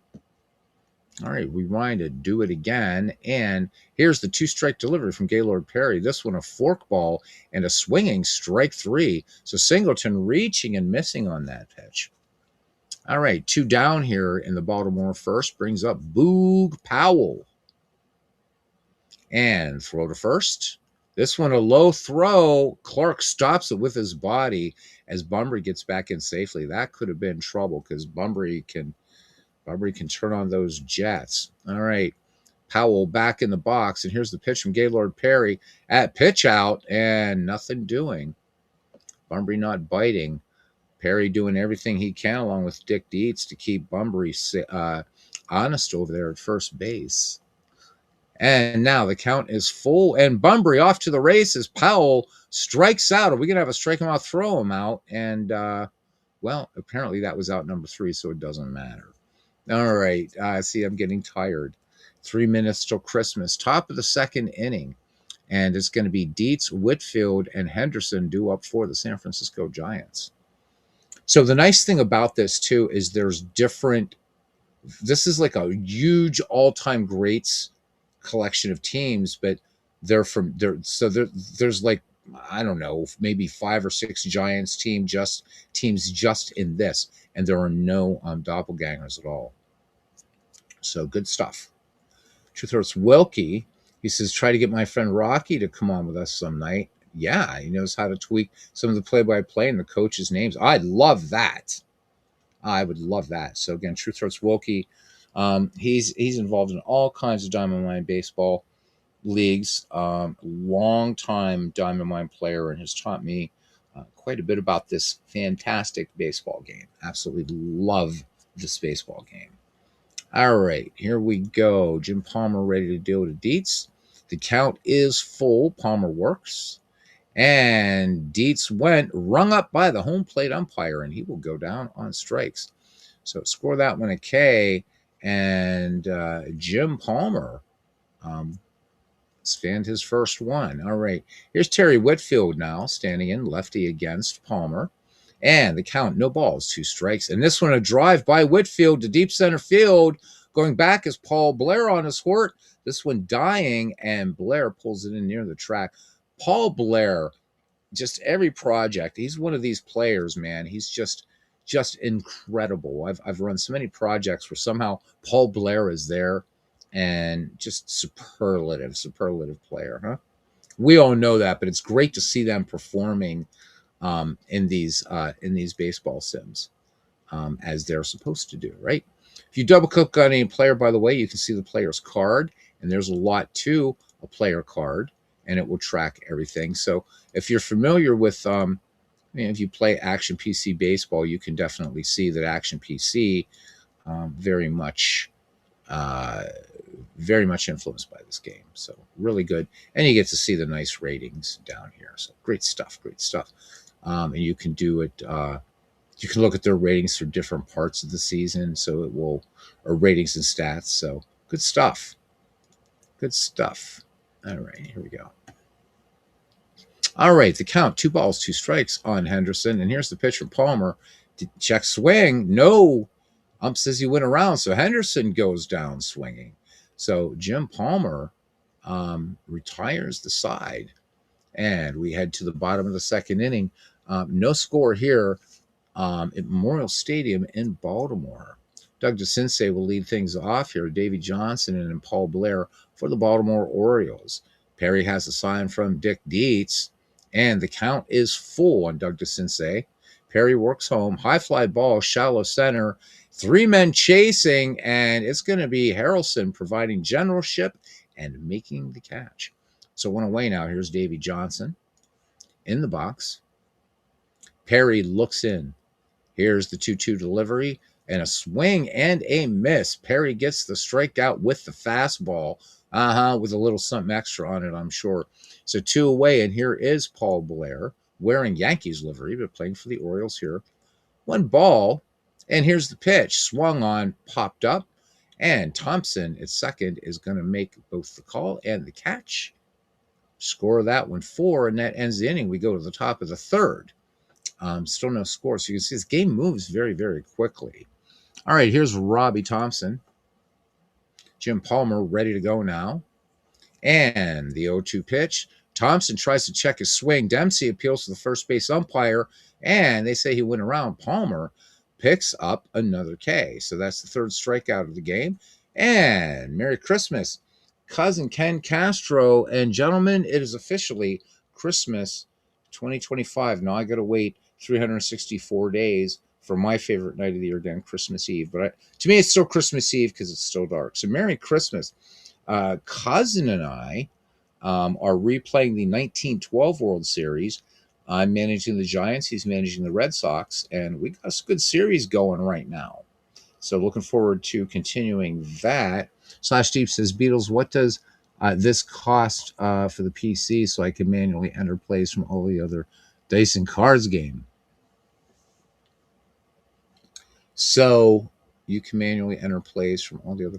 This won't do it. You don't. This doesn't do the. I guess I'm not. Let me change options. I'm not getting what you mean. So you can enter plays. This I don't think this does this. I've never done this. This is a digital. This is Pursue the Pennant, pretty much, in digital form. This game began life as Pursue the Pennant. So not this one. Pocket Pennant Run and Action PC, however, do what you're talking about. All right. And Philip, Merry Christmas, he says to Beatles, to me. He says you'll have to have me on your show sometime. I'd love to, Philip.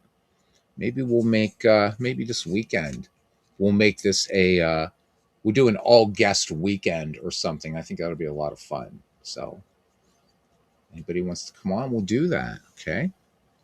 All right, here's Chris Spire. And here's the lineup in the pitch from Jim Palmer. This one hit softly to shallow center field. Blair walks in a few steps and put it away for the second out. All right, back at the top of the order now for Bobby Bonds. And what you'll notice now, once it gets through the order, the game engine is going to start using their names more. As if on cue, here's Bobby Bonds for the second time today. He was issued a base and balls last time. The count is 1-2. High pop fly. This one almost straight up. And Dempsey will make the catch a little left of the plate. So there we go. No, I'm off Pocket Pennant Run now. So the Pocket Pennant Run, so what you have to do is you gotta buy the game, and you get and the software is free. So if you want to go the inexpensive route, it's pocketpennantrun.com for $14.95. You can get the print and play version of Pocket Pennant Run Baseball, and you will get access to the Pocket Pennant Run software, or you $24.95 to get the physical cards and dice version. Either way, you get access to the Pocket Pennant Run software and lifetime free updates, and ever growing. It is the largest database of any baseball game out there that I know of. Bigger than Out of the Park Baseball, and that's saying something. Yep. So let's take a little look-see here, just so I can help out my buddy Slashed. So I would say right now, Pocket Pennant Run, the software, we're talking about those tier lists like S tier, blah, blah, blah. Right now, to be honest with you guys, this is A. This is not an S tier game yet, but it is definitely around the A tier, B to A tier, moving. It's, but I think once we see the integration of the Baseball HQ app is kind of bringing it closer to that A tier. And I love this game. There's still a lot of work that has to be done on it. But you're really getting your money's worth here. So if we go to the shop, so the print and play PDF is, I think it's still $14.95.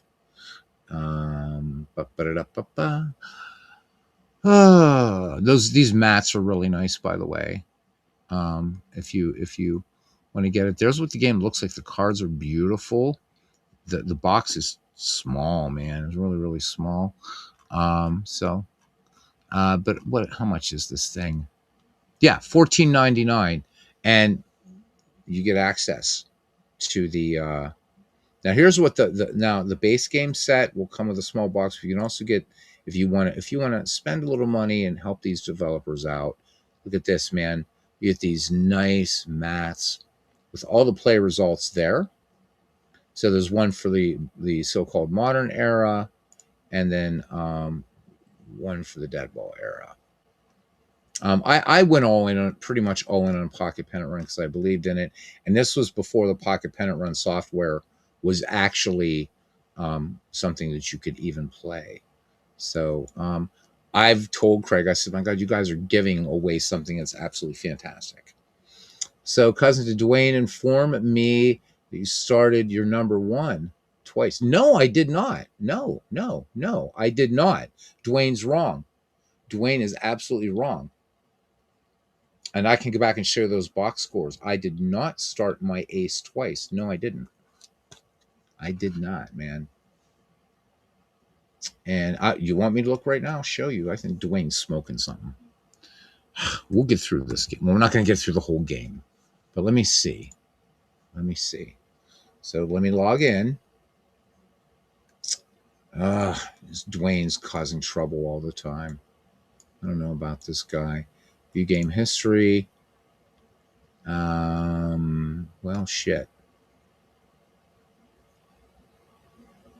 Because Maddie started, yeah, there we go.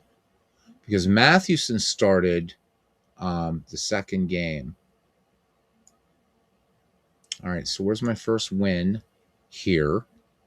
Can I look at this? Shit. How do I look at the box score?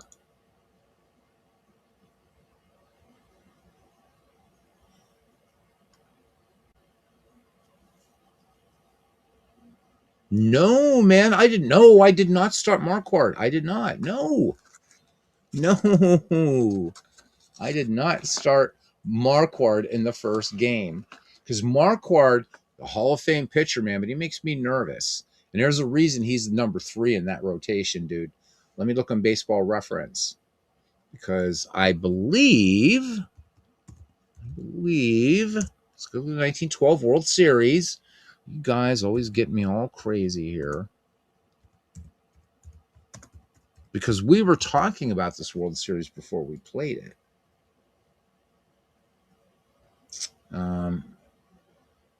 Oh, dude, I started Jeff Tesreau. Telling you, man, I started Jeff Tesreau. Where is he? Where is it? You show me where. Because I don't see it on here. Who did I start, man? Drop down says action. Okay, I mean, if you're right, I'll own it. And of course I'll stoop that low. I'm a magician. See how I just switch shit up here? Okay, drop down that says action. Date, blah, blah, blah, blah, blah. Oh, actions. This. Okay. View box scores. All right. Well, hey, I'm a bastard. There we go, man. All right. Let me see. Which game was this? Is this game 1? No, man. Oh, I brought in Tesreau in relief. All right, you got me. You got me.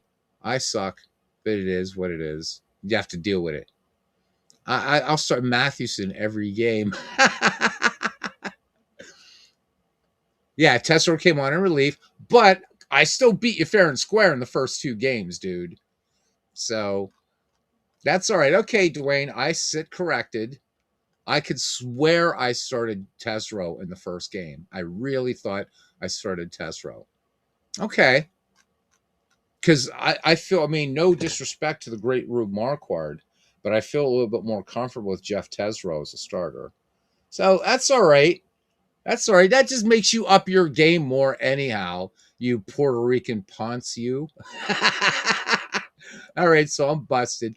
Dwayne Mart's keeping me honest. I swear, man, I thought I did Tesreau, Mathewson, and Marquard. Because I know you did Smokey Joe Wood, and then whoever was second, and then Tom O'Brien last night. So, all right, yeah, we know. I'm a magician, and I'm Italian and Irish, so. Bah, you got me. All right. So what does this mean? You're gonna make me like start like some scrub in game 4? No. No. No bullshit. No. No. I'm not gonna use my number 3 against number 1 because you know what? John McGraw could have very easily. In fact, what World Series was it? He started. It was the 1905 World Series, as a matter of fact. Matty started how many games in the 1905 World Series, pal? So welcome to Dead Ball. Yeah, baby. let me fact check myself here on that one. So no, I'm not going to use my number 3 starter against your ace, Smokey Joe Wood, which we beat him fair and square anyhow on a walk-off home run, though. That we were all in shock, weren't we, Ken? We were shocked. Oh my God. That was funny. Not for you, but it was funny for me. But it was shocking. All right. So, game one, gentlemen, I'm going to bring this over here because Ken's going to be going off on me here all freaking night. So you went 1, 2, 3. Oh, does that make you a saint? Let me call Pope Leo here real quick. I can't believe this. Getting shit on Christmas here from the Puerto Rican. All right, look. In 1905, John McGraw starts Christy Mathewson in game one, game three, and game five. John McGraw used right? He uses his ace, his number two, his ace, his number two, and his ace.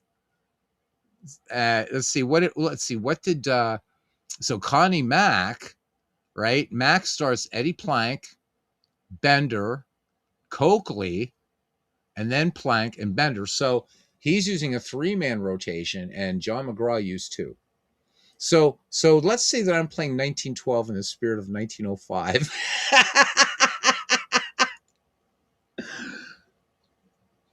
Use my number 3 star. You know what? You want me to? I'll tell you what. Okay. All right. I will take that as my challenge. Where is? Did I put it away? I did. Who's my number 3 starter? Is it Tesro? If Tesro is my number 3, I'll look who was it was the number 3 starter.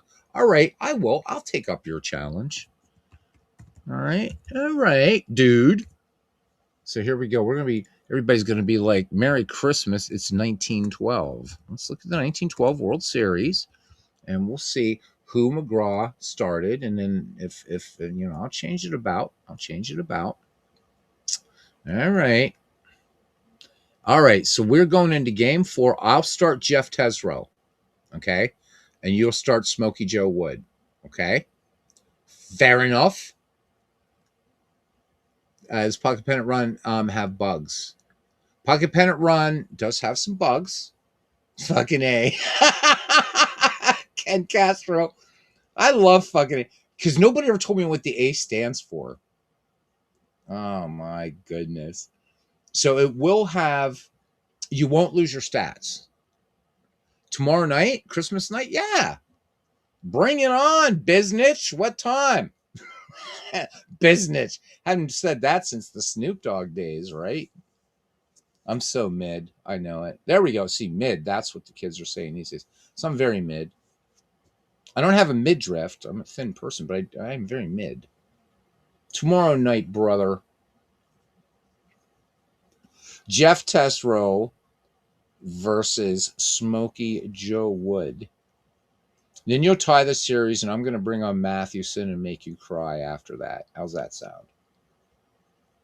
Snoop Dogg / So yeah, there are some bugs. But so Action PC Baseball has been around almost as long as Out of the Park, and it still crashes. So it's going to happen. No, of course, man. Of course, it's fun. I honestly, Ken, did not realize I started Marquardt in game 1. I literally. So you guys caught me out. I'm a cheating bastard. And there's basketball on my channel. Let's make that go away. Anyhow. Truth or Swokey, Merry Christmas, brother. Says better get going. He has a big day with family tomorrow. Merry Christmas. Everyone, Beatles, thank you for your insight on all these great games. And back at you, brother. Get you on the mic, man. I enjoy talking to you, man. I really, really do. All right. So holy moly, there's still 19 people here. We are 16 minutes into Christmas 2025. Yeah, Action, that runtime error sucks. I hate that thing. So I was getting something. I haven't tried it yet with Action PC 26. But if you guys remember, I was doing that Decade League, and I kept getting that divide by 0 error. And what it would do was it would randomly nuke a decade, like out of that league. And Dave was trying to reproduce the bug. I was trying to reproduce the bug. And it was so random. And I'm going to try to re-kickstart that project again at some point, because it is a great, great fun project. Because Action PC 2024 was playing it just fine, and I migrated it to 25, and it started, like Bill the Cat. Remember Bloom County? So yeah, actually told Gwen. So yeah, so you caught it. All right, dude. Seriously, because I mean, to me, Matty is he's obviously the ace of that staff. So I would go. I would have gone, but I remember Mathewson starting the second game. I do know I started Matty in the second game, but I thought I did Tesreau, Mathewson, Marquard. But what I would have done was Mathewson against Smokey Joe Wood, which now the way things are playing out, Matty's not going to face Smokey Joe. Oop ack, Mick F. He remembers.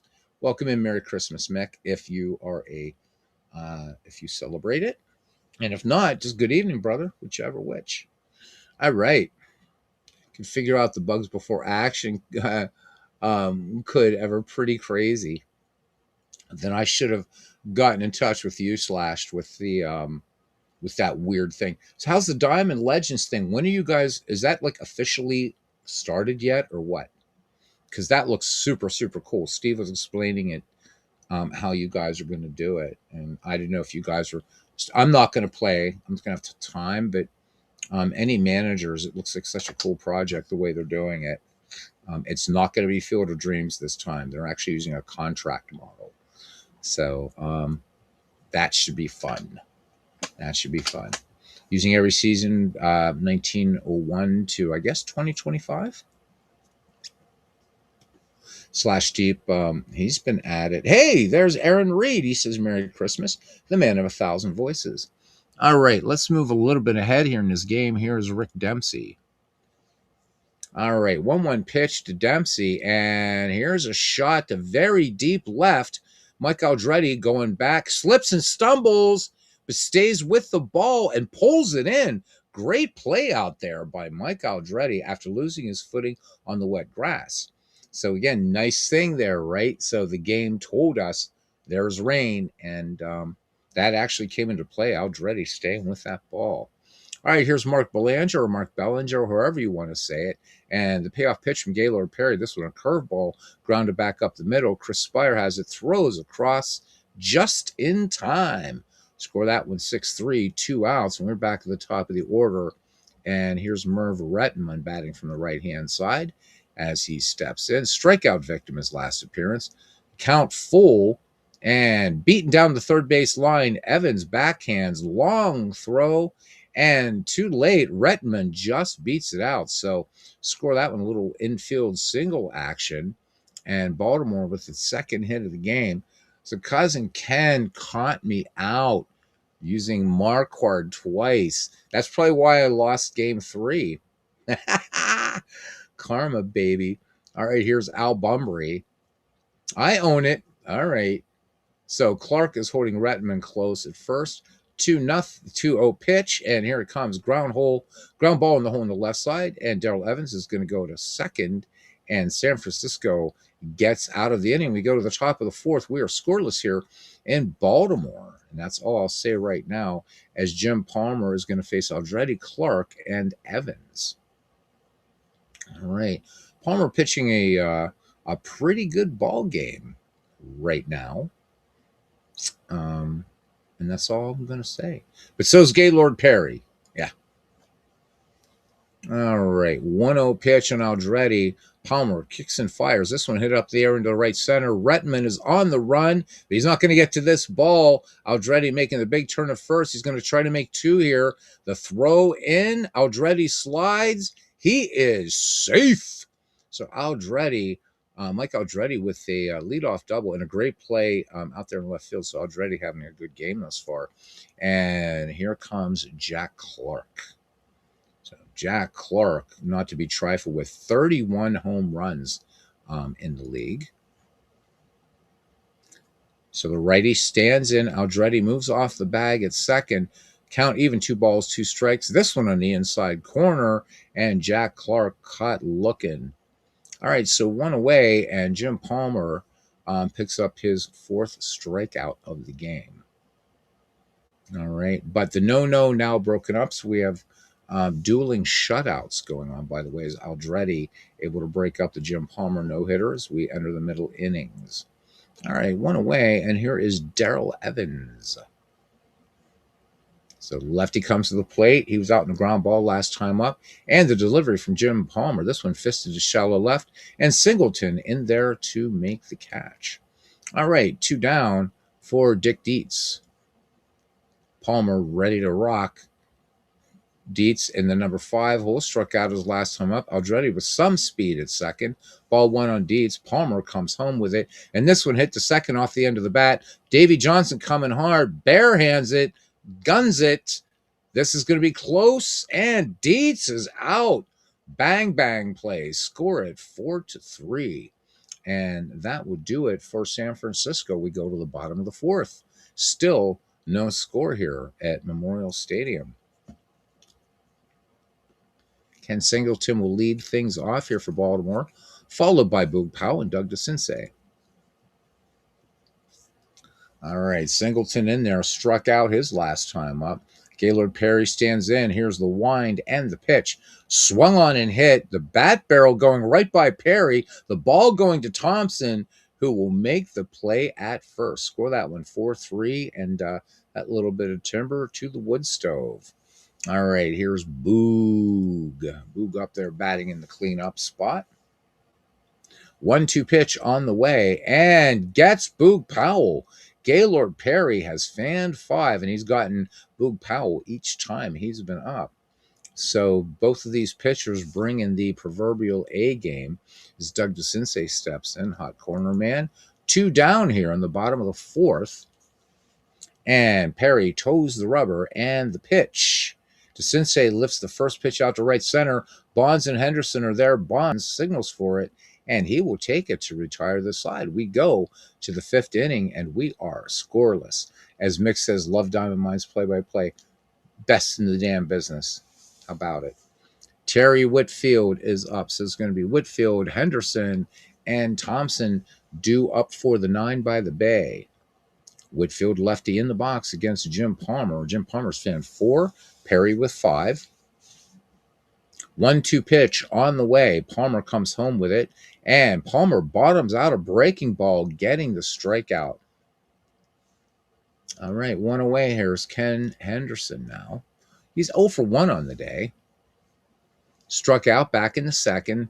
Pitch on the way from Jim Palmer. This one hit deep to right field. This one is deep, and this one is gone. Open the window, Aunt Minnie. That's my own. Ken Henderson's first home run of the season, and the San Francisco Giants draw first blood. It is 1-0 here in the top of the 5th inning with 1 down, and Robbie Thompson in the box now. Jim Palmer, considering his underwear career in the offseason and after, will he recover from that home run? Here we go. So he struck out against Palmer back in the 3rd. The 1-2 delivery, and Thompson missed a pitch that bounces, and Dempsey scoops it up on 1 hop, and he tags Thompson for the putout. So 2 down. Seems like Jim Palmer's quite happy about that. Chris Spire now in the box. So Spear, I'll call him Spire. So Spire readies himself in the right-hand box, ready to go now. The wind and the pitch by Jim Palmer. This one ground ball to the right of Palmer. Davy Johnson is there, and the side is retired. Score that one 4-3. So the Giants pick up a run. We go to the home half of the 5th inning. The San Francisco Giants lead the Baltimore Orioles 1-0. Each team managing just 2 hits. Strikeouts abounding, 9 between these two pitchers thus far. So be Davy Johnson, Paul Blair, and Rick Dempsey due up for the Birds by the Bay. The other Bay, the Chesapeake Bay, if you may. All right, Davy Johnson leading things off here. Struck out his last time. Johnson back in the box now. And here's the 1-0 pitch. Perry works, and this one hit off the bat. The end of the bat out to center. Could be trouble. And Ken Henderson comes in quickly, but this is going to parachute in there for a single.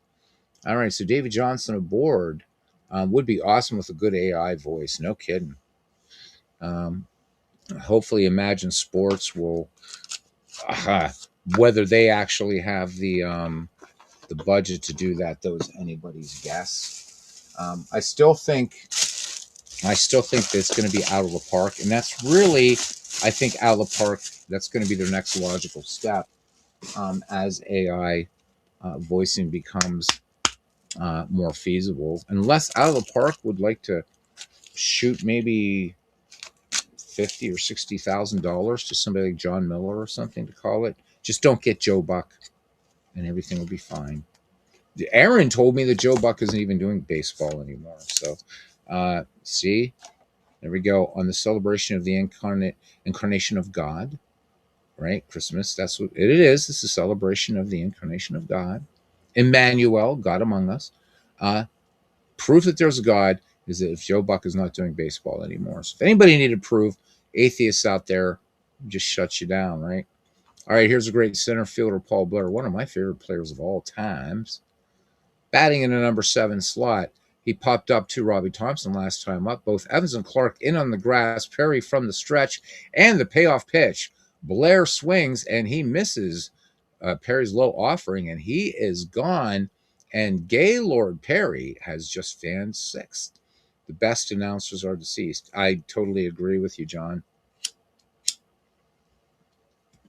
And I really, really wish that John Herson would have just, while while Vince Scully was still around. Could you imagine, even if Scully in Baseball for Windows had just picked up where Ernie Harwell left off? Imagine choosing between Ernie Harwell, Vince Scully. Oh my God. Heaven, baby, heaven. So, but if you look at what the Jamie's work's done on Mike Silva's big, beautiful baseball bash, he has Mel Allen announcing the whole thing, and it's brilliant, man. It is so brilliant. So I do have one of those voice things, but I wouldn't know how to put them in here. But like real time. All right, Davy Johnson on first, 1 away, and Dempsey back in there again. Count 1-0, and Perry comes home. Dempsey with a shot back up the middle. This one caught by Gaylord Perry, and they're going to double up Davy Johnson. So they're going to complete the double play. How about that? Whoa. All right, that retires the side. What a great play. Let's go to the top of the 6th inning.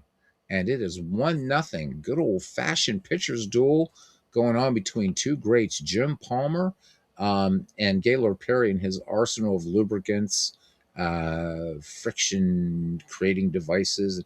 Did Gaylord Perry ever use the emery board, or was he always just about the Vaseline and other V things? I don't know if there's any kids this late. I'm saying anyhow, Vagisil. There we go. Motor oil. God knows what else Gaylord Perry used, but still quite a pitcher, right? All right, here's Bobby Bonds. We're back at the top of the order for the San Francisco Giants. Infield pop-up back in the 3rd. Pitch on the way from Jim Palmer. This one bounced past Palmer, taken in front of second by Belanger, and he is going to nip Bobby Bonds at first. So 1 away, and here's Mike Aldrete now. Mike Aldrete responsible for the lone San Francisco run. Aldrete takes his place in the box. No, I'm sorry. It's Ken Henderson. I'm sorry. Ball 4 called on Aldrete. Palmer with a little grimace as he thought he had that one. So, yeah, mea culpa, mea culpa. It's Ken Henderson that is responsible for the lone Giant run that came in the 5th. All right, here is Jack Clark. Jack Clark, nothing for 2 today. Clark batting in the 4th slot or 3rd slot. 1 on, 1 out. Struck out last time. Palmer from the high set and the payoff pitch to Jack Clark. Strike 3. Jim Palmer gets him. Jim Palmer. That's how you use the outside corner, says the play-by-play. Jim Palmer picking up his 7th K of the game. So 2 down already at first for Darrell Evans now. Lefty in the box. Cleanup hitter today. Palmer to the stretch and 1-0 the count. Here is the pitch. And this one is ripped to right center. Both Blair and Rettenmund in pursuit. They're not going to get to this one, though. It's through to the wall. Aldrete will score. And Evans rounding second. He's going to try for a triple, and he will make it without a throw. So we got us our first triple. Christmas triple by Darrell Evans, picking up the RBI, and the Giants now lead the Orioles 2-0. John DFW says, came across a C.S. Lewis quote today. I believe in Christianity, so I believe that the sun has risen, not only because I see it, but because I see everything else. That is beautiful. So C.S. Lewis, John, you probably know this. C.S. Lewis was an agnostic, and he met this really super super serious Catholic guy, a rather obscure author named J.R.R. Tolkien. And it was Tolkien who was largely responsible for C.S. Lewis becoming an Anglican, really an Anglo Catholic. The only thing that Tolkien eschewed in his writing, he didn't like allegory, hated allegory.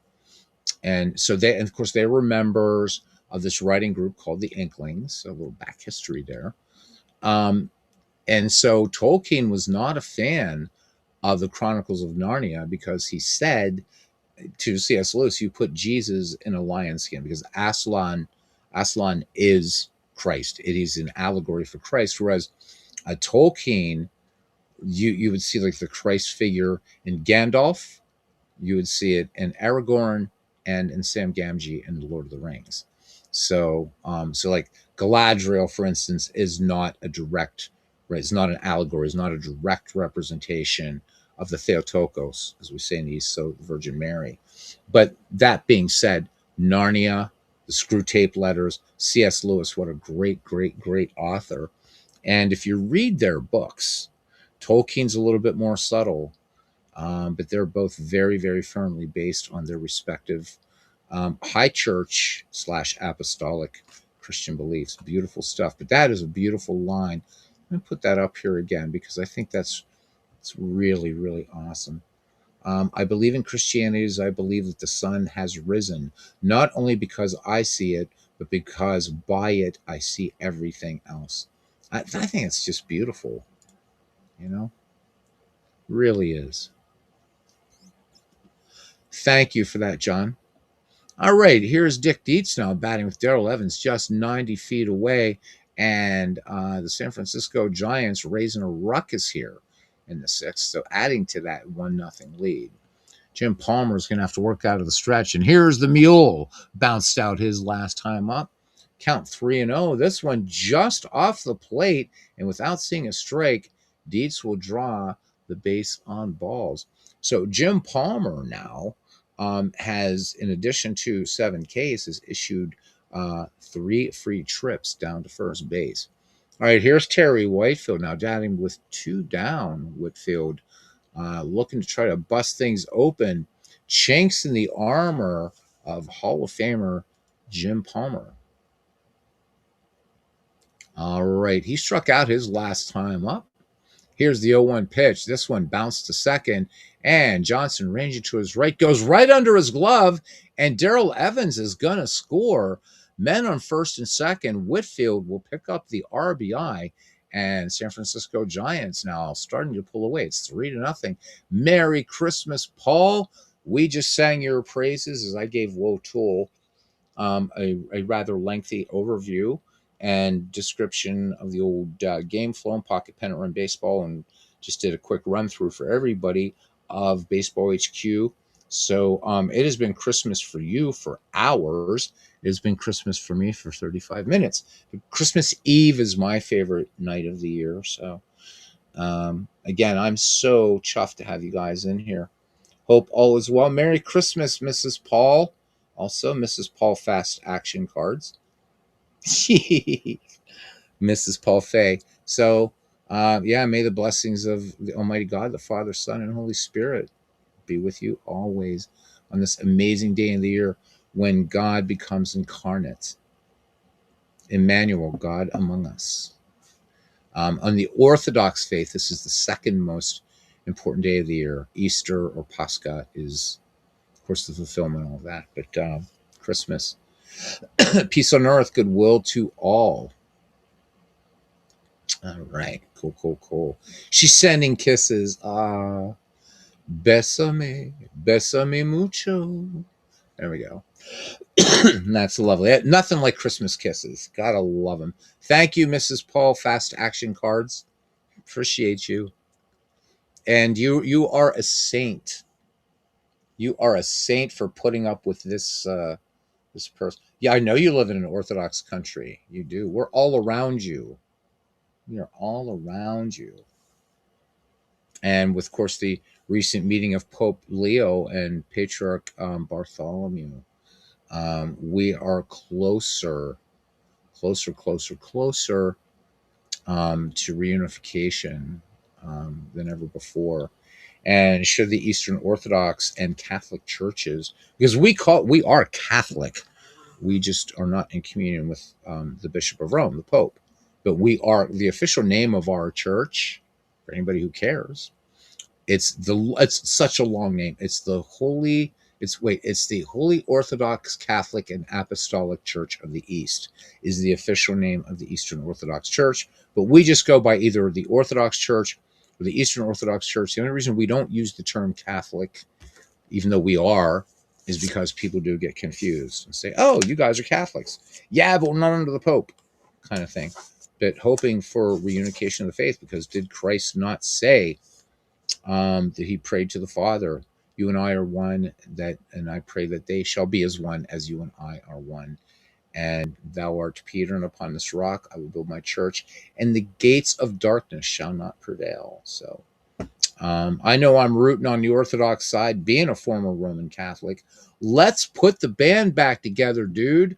We broke up during the Council of Florence in the 14th century. Let's get back together, baby. All right. Anyhow, 2-1. I'm sounding like an evangelist now. So I'd be an evangelist for baseball and for Paul's Baseball HQ app. How about that? All right, Henderson up for the third time today. And he homered, giving the lead to San Francisco. Palmer comes to the belt, 2-2 pitch, and gets Henderson. Fastball in the outer third of the plate, and Henderson swings right through it. And Jim Palmer picks up strikeout number 8. We go to the bottom of the 6th inning, baseball fans, and it's the San Francisco Giants 3 and the Baltimore Orioles 3. So each team with 3 hits. Baltimore leading in errors 1-0. San Francisco leading where it counts with a trifecta. All right, it's going to be Belanger, Retmund, and Bunbury due up.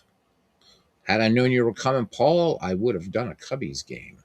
I did one the other night. I don't know where you were. Every time I do a Cubs game, you're never here. All right, here's Belanger. And the count full from Gaylord Perry, and Belanger checked to swing. San Francisco's catchers eyes the ump at first. Ump claims Belanger crossed the plane, and that is strike 3. So Gaylord Perry with his 7th strikeout. Gaylord Perry has yet to issue a walk. Do I believe in... So we don't... So, okay, here's one of the differences. It's not a doctrinal difference so much as we don't call it transubstantiation. So the Eastern churches are more mystical. So you'll find that with the Orthodox Church, the Assyrian Church of the East, and the Oriental Orthodox. So where in the Western rite of Catholicism, they will say that you'll hear the priest, right, and he brings down and he takes part in that. We don't try to rationalize it. We just believe that while the water and wine are preserved, those elements, but they still do become the body and blood of Christ, that it is through the power of the third person of the Trinity in which that happens. But we don't use the term transubstantiation. But if you want to get technical, yes. So you have Catholics, the Assyrian Church of the East, the Eastern Orthodox, High Church Anglicans, and that means Anglo-Catholics. And did I say Lutherans? We all believe in the real presence of the body and blood. We just call it, the Lutherans call it consubstantiation. So I don't know if that's a matter of semantics for the Lutherans or not. So you believe in God and Jesus. So to me, God and Jesus are the same person. But you said you have a problem with organized religion. So, I mean, look, you know what, man? At the end of the day, are you living well? And by living well, I mean, are you treating others well? Are you doing unto others as you would have others do unto you? I think if you're living a moral life, it was like a priest told me. He said, he said, so when you get to heaven, and he's very positive. He said the when, and I kind of cocked my eye. I said, Father, maybe you should say with. And he reiterated, when you get to heaven, he said, God's not going to ask you, were you a Baptist? Were you a Catholic? Were you Orthodox? Right? He's going to ask you, how well did you treat your sisters and brothers? As Christ says, that which you've done unto the least of them, so too you've done unto me, right? So that's what he's going to ask you. He's not going to care what stripe. You know what? And you're going to go there as a Hindu. You're going to go there as a Buddhist. You're going to go there, and he's going to say, what did you do? Did you do well? And so that's why. And look, I'm an Orthodox dude, but I'm liberal. I am a liberal. So there are things that I disagree with the church. I want to see women ordained. We are bringing back the role of deaconess, which is very important. But I want to see women priests. Of course, the Anglican Church right now is going through schisms. So, and that's one of the issues. So who knows? Just live a good life, man. Be happy. Pray. Whatever. Wake up early every day and try to help everyone in your orbit and do no wrong purposely to others. There you go. Jesus constantly says that. I mean, hey guys, I don't want to be silent, but this is Christmas. And to think about that God, and you look at all the other faiths out there, and this is the only one which holds central to it that God. So what we say in the East is that God became like us so that we might become like him, not as him, like become a God like the Mormons believe. We find that's heresy, but we believe that we become like God, and we base that on what Christ said. He said, all the things that I've done, so too you shall do, and even more. So, and he said, the kingdom of God is within you. And what was it? There was some movie that came out, and everybody's like, see, this disproves Christianity, blah, blah, blah. It's like, no, it's actually in the Gospel of St. Luke. The kingdom of God is within you. So we have this amazing potential. And Paul, you're doing it, man. And everybody's doing this. Family, man. You guys, you come in here, we're bound together by baseball. But I think the stronger bond is a bunch of just good people here. It really, really is.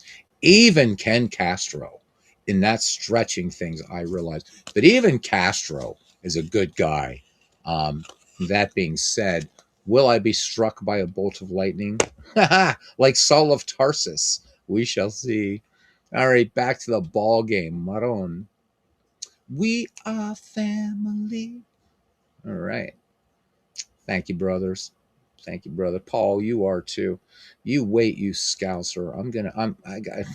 Thing is, though, if I come back to Europe, I'm not coming back to America. So I better not be ready to visit yet, because I'll be over there, Cyprus. I'm like, yep, I'm going to get me a job sweeping streets or something. I don't care. I'm done. I'm done with it over here. It's getting freaky weird. Sister Sledge, that's right. Right-handed hitting Merv Rettenman had a base hit last time. Here is the pitch. Rettenman drives one to right center field, but playing in the alley is Henderson, and that will be out number 2. So score that one 8. And here is Al Bunbury. All right, Gaylord Perry ready to rock and roll. Bunbury bounced into a force play his last time up. The 0-1 is the count. Perry lets it go. This one grounder off to the left. Darrell Evans gloves, throws across for the out. Score at 5-3. That will retire the side. We head to the top of the 7th inning. The Giants lead the Orioles 3-0. HQ is far ahead of what you have now. There's a heavy version. How come I don't have it? Why don't I have it, Paul? Dude, there's a heavy. Oh, Paul, I'm glad you're here. So on the Pocket or the Baseball HQ that you click on from Pocket Pennant Run, Craig was here the other night and gave me the code. It asks for a code, brother. So I don't know if that's supposed to be or not. It's like when you go into the commissioner tools part.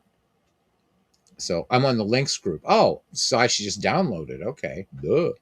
See, I keep forgetting I'm in that group because I had to bow out of the 1975 things you guys were or are doing. So there's a heavy version. I'm scared but excited. Guys, it's excellent, the Baseball HQ app. Check out Paul's channel. Yep, there's the code 6811. I don't know how I remembered it. Craig gave it to me Friday night, and this is Wednesday night, now Thursday morning, I guess, for some of you. And I actually took a chance to remember. Am I reading anything? I can't read anything at all. Are you kidding me? Modern Relic chiming back in. He says, God doesn't care about which faith you are, except for the Shakers. Screw those guys. They made great furniture, though. Shaker furniture, I guess, is like a thing. They screw those guys.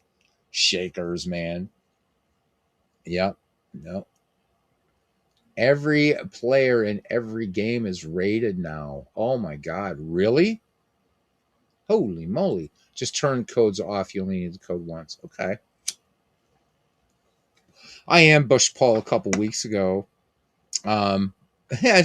He was on Facebook because we were supposed to do one earlier, and I completely got it all bollocksed. And I said, "Hey, you doing anything? You want to come online?" And he did, and explained Baseball HQ app. Subscribe to his channel, guys. You're going to get great tutorials on Pocket Pennant Run Baseball and the Baseball HQ app. You're also going to get a lot of fun gameplay. Period. Paul is an avowed history maker, baseball junkie, also into APA baseball. But really good, clear instructions. He doesn't rabbit on like I do. He gets to the point. And for a Cubbies fan, that's amazing. So have to, yeah, got to take the mick a little bit. I like the Cubbies. I just like to mess with Paul as he does with me.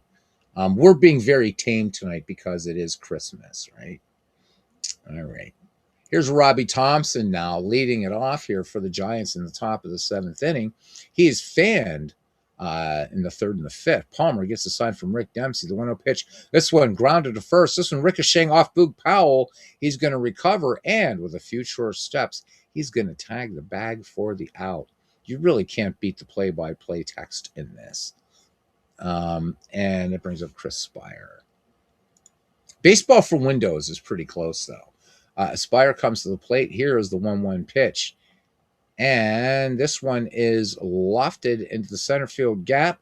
Blair and Singleton are both in the vicinity. Blair waves everyone off, and he takes it in. So that'll be out number 2 here in the visitors' half of the seventh inning. And bring back to the top of the order here. And Bobby Bonds, who is nothing for 2 in the game. To ground it out back in the sixth inning, the count even 2 balls, 2 strikes. And Palmer gets some 90-mile-an-hour fastball and trim the corner to boot. And that is 9 Ks now for Mr. Palmer. So both Mr. Perry and Mr. Palmer, who should be a law firm, one a little slippery than the other, bringing the K action big time. All right. We go to the bottom of this. Seventh inning stretch time here in Baltimore. It's 3-0. Gaylord Perry's fan 7 has not walked anybody right now. The line score for the San Francisco Giants as we go to the bottom of the seventh inning, and the Baltimore Orioles 3 runs, 3 hits, no errors for the San Francisco Giants. No runs, 3 hits, 1 error for the Baltimore Orioles. And Merry Christmas, Dr. Beatles. Brad Church, where the hell have you been? He says, loved your intro to what the season is all about. God bless us all. Amen, man. Where have you been, Brad Church? I think the last time I saw you, Brad Church, was, I think, was a Baseball Demos broadcast. It's been a while, man. I hope you're well. Your absence is conspicuous, my friend. So welcome in. Brad Church. This guy knows his baseball as well. All right. Meet me in St. Louis in 1951, A Christmas Carol. That's what I have to watch on Christmas Eve. That works. Oh, man. Brad, thank you so much. He said to keep an eye on me. When he says you're the best, he's being very kind, just saying it's the and I wear it with pride. My channel is the train wreck of the sports gaming community, which you know that nobody's been hurt, and so you can watch with morbid fascination and have a laugh, because it takes me 3 hours to do a 9-inning game, as long as baseball without the visuals. But anyhow, God bless us, everyone. Exactly. And I just dropped something on the floor. I don't know what it is. What is it? What did I drop on the floor? What is it? Nobody cares. Let's go back to it. Oh, I'm the second. Yeah, I am. Well, Paul, that's huge, man. Thank you for that. I will take that. I'm just about the family, baby. That's what I'm about. I don't care about numbers, except that people are having fun. All right, here we go. Here we go. Here we go. Time running out for Baltimore as Single steps in here in the seventh inning. 0-2 pitch from Gaylord Perry. Ground ball hit to Evans at third. This one over to first. And that is going to be a routine 5-3 put out. All right, here comes the Boogster. He is nothing for two. Batting in the cleanup spot. Struck out twice today. The 1-1 pitch. This one well hit to right center field. Can Bonds get to this one? And the play-by-play thinks so. And indeed, Barry Bonds is going to pull it down for out number 2. All right. Got the Grinch queued up for later, says Modern Relic. Is this the classic or is this the Jim Carrey Grinch? All right. Here's Doug DeCinces batting with 2 down here in the bottom of the 7th inning. And here we go. He was retired in a high fly ball in the center last time. Pitches on the way. This one, hot shot to short. And one pitch retires to DeCinces. Spire makes the easy play to throw him out. We go to the top of the 8th inning. Still 3-0 Giants. Jim Palmer needs to keep these guys quiet, finding himself at the end of a 3-0. And it's going to be Mike Aldrete, Jack Clark, and Darrell Evans due up for the Giants. Aldrete in the box now. Aldrete 1 for 1 with an RBI and a run. Scored, walked his last time up. Here's a 1-1 pitch. This one lined into center. Nice play by Paul Blair to cut it off out there in the center field pasture. And Aldrete will hold first with a base hit. Here is Jack Clark. Jack Clark has nothing to show for 3 attempts today in the game. Jack Clark moves into hit. Struck out by Jim Palmer back in the 6th. Palmer out of the stretch. And the count full on Jack Clark. And breaking ball. This one lined to left center. This one rolls almost all the way to the wall. Aldrete rounds third. And Clark with a double. And they're going to put the brakes on Mike Aldrete there at the hot corner. So nobody out. The Giants with 2 in scoring position. Aldrete at third, trailing him Jack Clark and Darrell Evans in the box now. Evans today does have an RBI, 1 for 3 overall. So the Giants looking to bust it loose here in the top of the 8th inning with nobody out. Baltimore playing the infield in, trying to cut off Aldrete at the plate. 2 balls, no strikes, and Evans. Palmer comes to the plate.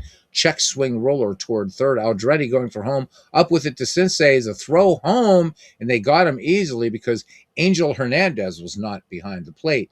Dempsey makes the tag a few feet up the line.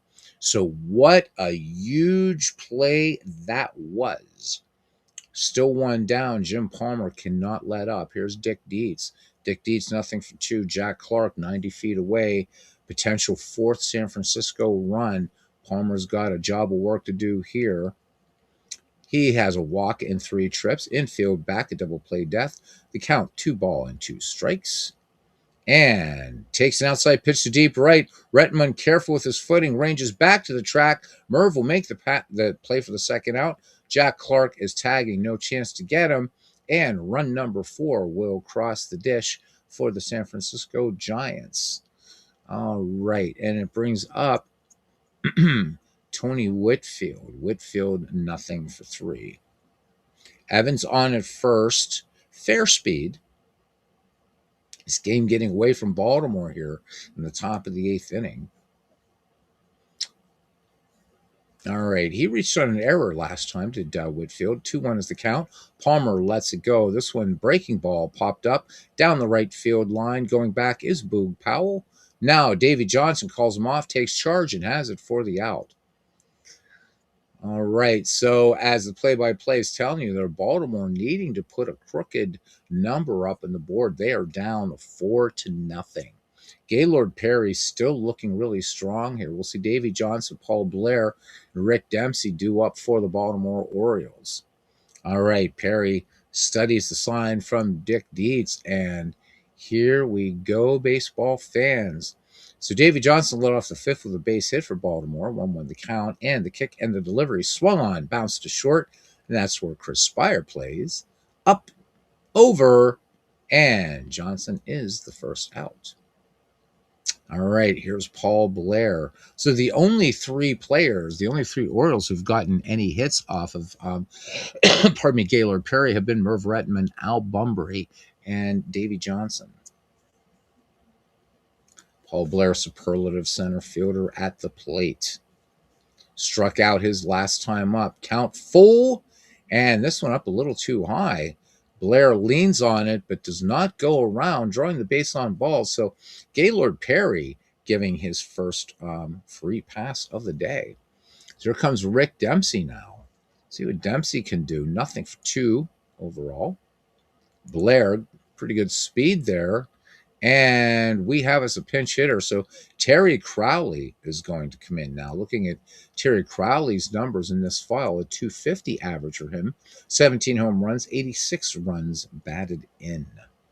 All right, Gaylord Perry ready to work with 1 out here in the bottom of the 8th inning.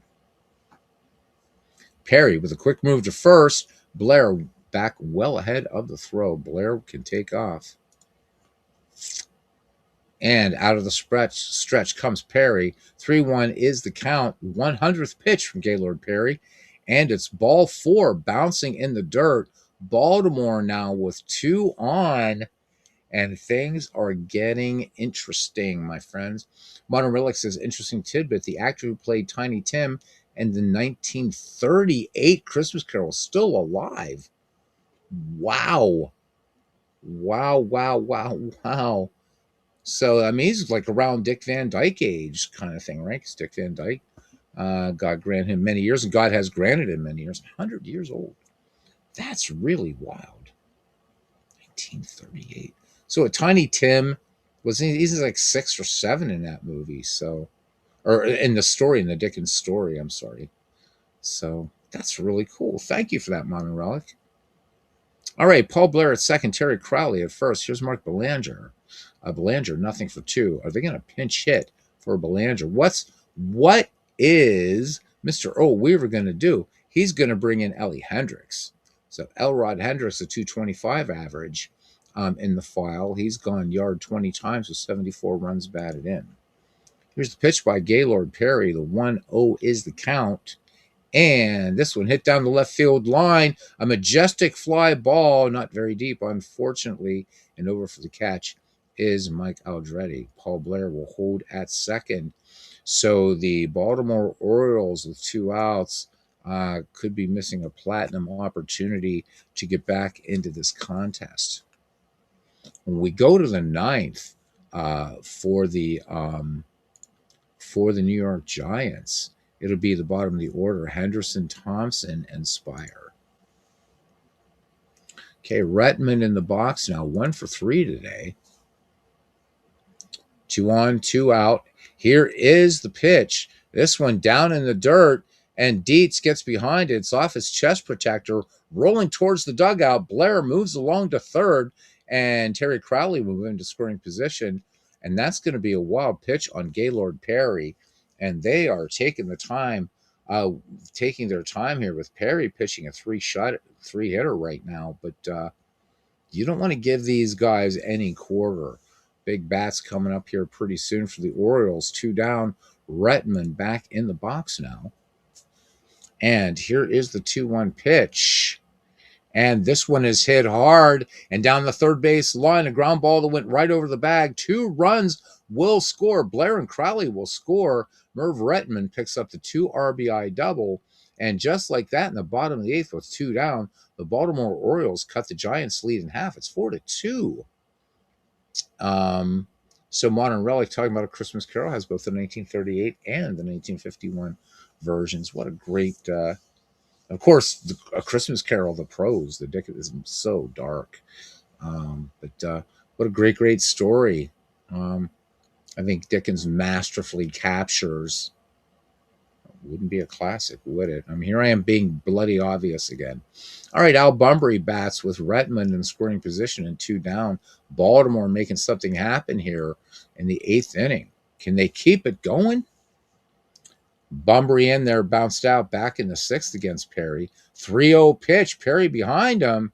This one is in off the plate, and that was a 4-pitch walk. And they're still not yanking Gaylord Perry. All right, here is Ken Singleton, 0 for 3, 2 down. Gaylord Perry looking for that elusive third out and just not finding the dish. Here we go. Singleton looking for that first hit. Rettenman can take off at second. The pitch to Singleton. Singleton with a nice level swing. Lines a base hit to left. Rettenman rounds third. Bunbury around second. Rettenman is going to score easily. Singleton with an RBI. Oh, my goodness gracious. Now, finally, a pitcher comes in. Gary Lavelle. It is 4-3 in favor of the Giants. Baltimore plating 3 here in the bottom of the 8th inning. Numbers for Gary Lavelle in this file: a 3.15 earned run average in 80 innings pitched. He has given up 5 dingers, walked 22, struck out 65, a 1-loss record of 6-6 with 11 saves. And here's Boog Powell. And Boog Powell could put a shocker into these visiting Giants right here. Alistair Sim to Paul was Scrooge incarnate. He seems to be a lot of people's favorites, Alistair Sim. His sheer joy when he realizes he's still alive and has a shot at redemption.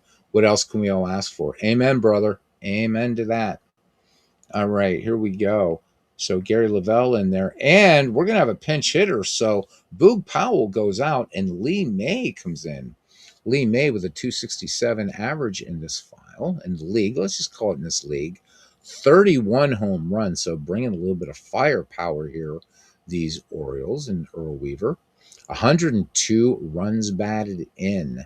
So just to remind you guys, this is kind of the Diamond Mind equivalent of the Baseball History Collection in Action PC Baseball. All right, Lee May in the box. And again, Merry Christmas to everybody. Here is the pitch. This one grounded up the middle. Thompson to Spire, and we go to the top of the 9th. The Baltimore Orioles, plate 3. So Kiko Garcia playing short, and catching would be Ellie Hendricks, and at first base, Lee May. So the complexion of these Baltimore Orioles change rather significantly. All right, it will be the 7, 8, 9 hitters. Henderson, Robbie Thompson, and Chris Spire due up for the Giants. When we go to the bottom of the 9th for the Baltimore Orioles, it'll be the 5, 6, 7 hitters: Doug DeCinces, Davey Johnson, and Paul Blair. Here we go. Jim Palmer thus far pitching a heck of a ball game despite being down 4-3. 9 strikeouts with 3 walks. Henderson has an RBI, homer back in the 5th, sandwiched between a couple of strikeouts. Here's the 0-1 offering. Swung on, lifted to right center. Moving to his right is Merv Rettenman, and he will have it for the first out of the inning. All right, here's Robbie Thompson now. Robbie, nothing for 3 in the game.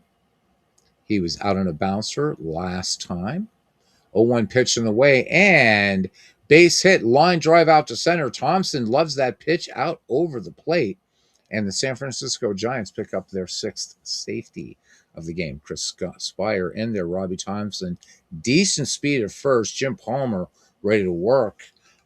Spire steps in with 1 out and 1 on, 1 out.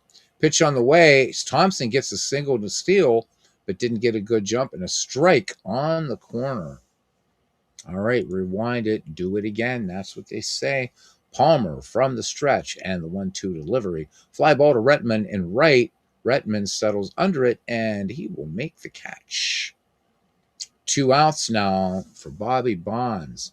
So Palmer pitching on guts now. So it's a matter of pride now for Jim Palmer. Bobby Bonds struck out his last time. He's protecting it. Oh, no balls, 2 strikes. Strike 3 called. Beautiful pitch in there on the outside corner. Palmer gets his 10th strikeout of the game. We go to the bottom of the 9th, and it is the San Francisco Giants 4, Baltimore Orioles 3. So let's see. They're gonna leave Lavelle in here for the save situation. As mentioned earlier, Lavelle with 11 saves in the league last year. All right, Lavelle will face DeCinces Davy Johnson, Doug DeCinces Davy Johnson, and Paul Blair. So, DeCinces in the box, 0-3 on the day. Count even, 2 balls, 2 strikes. And here's the pitch from Mike Lavelle. This one is a drive to left. It is hit well. Aldretti's going to get there and make the running catch. So Doug DeCinces gives it a ride, but 1 away. Time running out for Baltimore. But again, with 2 outs is when they put up those three bangers there. All right, here's Davy Johnson now. Up for his 4th time today. He rolled out to the catcher last time. Lavelle has the sign from Dietz, 3-0 pitch. Johnson takes all the way. Ball 4 outside, and the tying run is aboard for the Baltimore Orioles. Here we go, hoping for 21 innings. So you can bring us to Christmas daylight, says John. Oh, my goodness. All right, here comes Paul Blair now, batting with 1 away. No, I would hope so, because there would be pancreases all over the place just imploding if we did that. All right, here's Paul Blair. And what'd he do today? He's 1 for 2. So 1 away, 1 on. He walked his last time up, 1-2 the count from Lavelle. And Blair swings at a pitch in the dirt. Dick Dietz smothers it, and that is strike 3. All right, so we are down to the final out here for Baltimore. Can Kiko Garcia tie it up? Lavelle with 16 pitches, 9 of them strikes thus far. And here we go. Paul already had breakfast here and took care of the animals, right? All right, here's Kiko Garcia. No, it's not going to be Kiko Garcia. It's going to be Gary Roenicke. So not a real big difference here, except Roenicke with maybe a bit more pop. 244 average, those 24 dingers, 81 runs batted in for him. Lavelle deals to Roenicke, and Davy Johnson into his lead. The 3-1 pitch. Lavelle, watch out. High fastball. This one hit hard. Right field gap. Long run for Bobby Bonds. Long run for Henderson in center. It's a center field making the catch as he crosses onto the warning track, and that is your ball game. The San Francisco Giants. What a great game this one was, though. Take this one from the Baltimore Orioles, 4-3. Line score for the Giants, 4 runs, 6 hits, no errors. For the Baltimore Orioles, 3 runs, 5 hits, and 1 miscue. Oh, Maron, Managgia, mamma mia. Buon Natale a tutti, as we say in Italian. Fine Kerstdag allemaal, as we say in Dutch, or as they say in Dutch. Noleg Shonadot, as you say in Irish. Let's exit the game, baby. That was fun, man. That was really, really, really a fun game, man. Loved it, baby. I loved it, baby. And there it is. So great box score that Diamond Mine gives you, plus gives you the nice game recap and good stuff. And you also get the score sheet, but can't be arsed to read that tonight. So good stuff. How about it? Great baseball game. Criminally underrated, damn it. All right, guys, that is it. Again, concluding thoughts. It's Christmas time. And so much it means. So as you're with your loved ones, your family, your friends today, as Midlife Crisis said back in David Baseball demo streams, value those that you love, because they ain't always going to be around, as David said.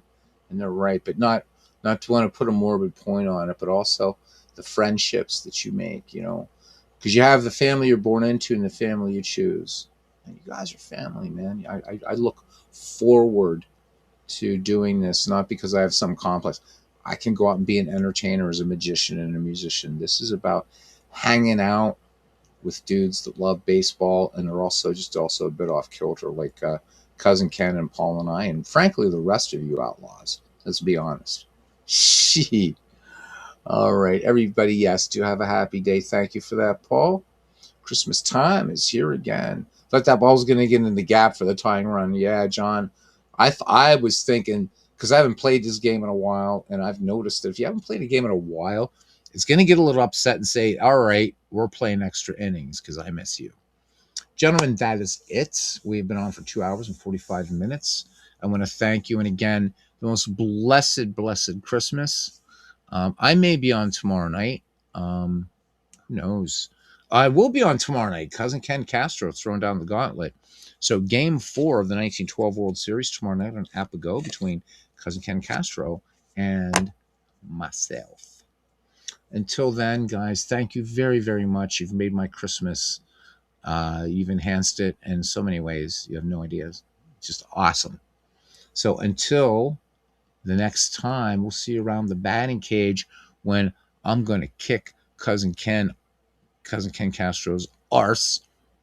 Jeff Tesreau going up against Smokey Joe Wood since he and Dwayne says I cheated.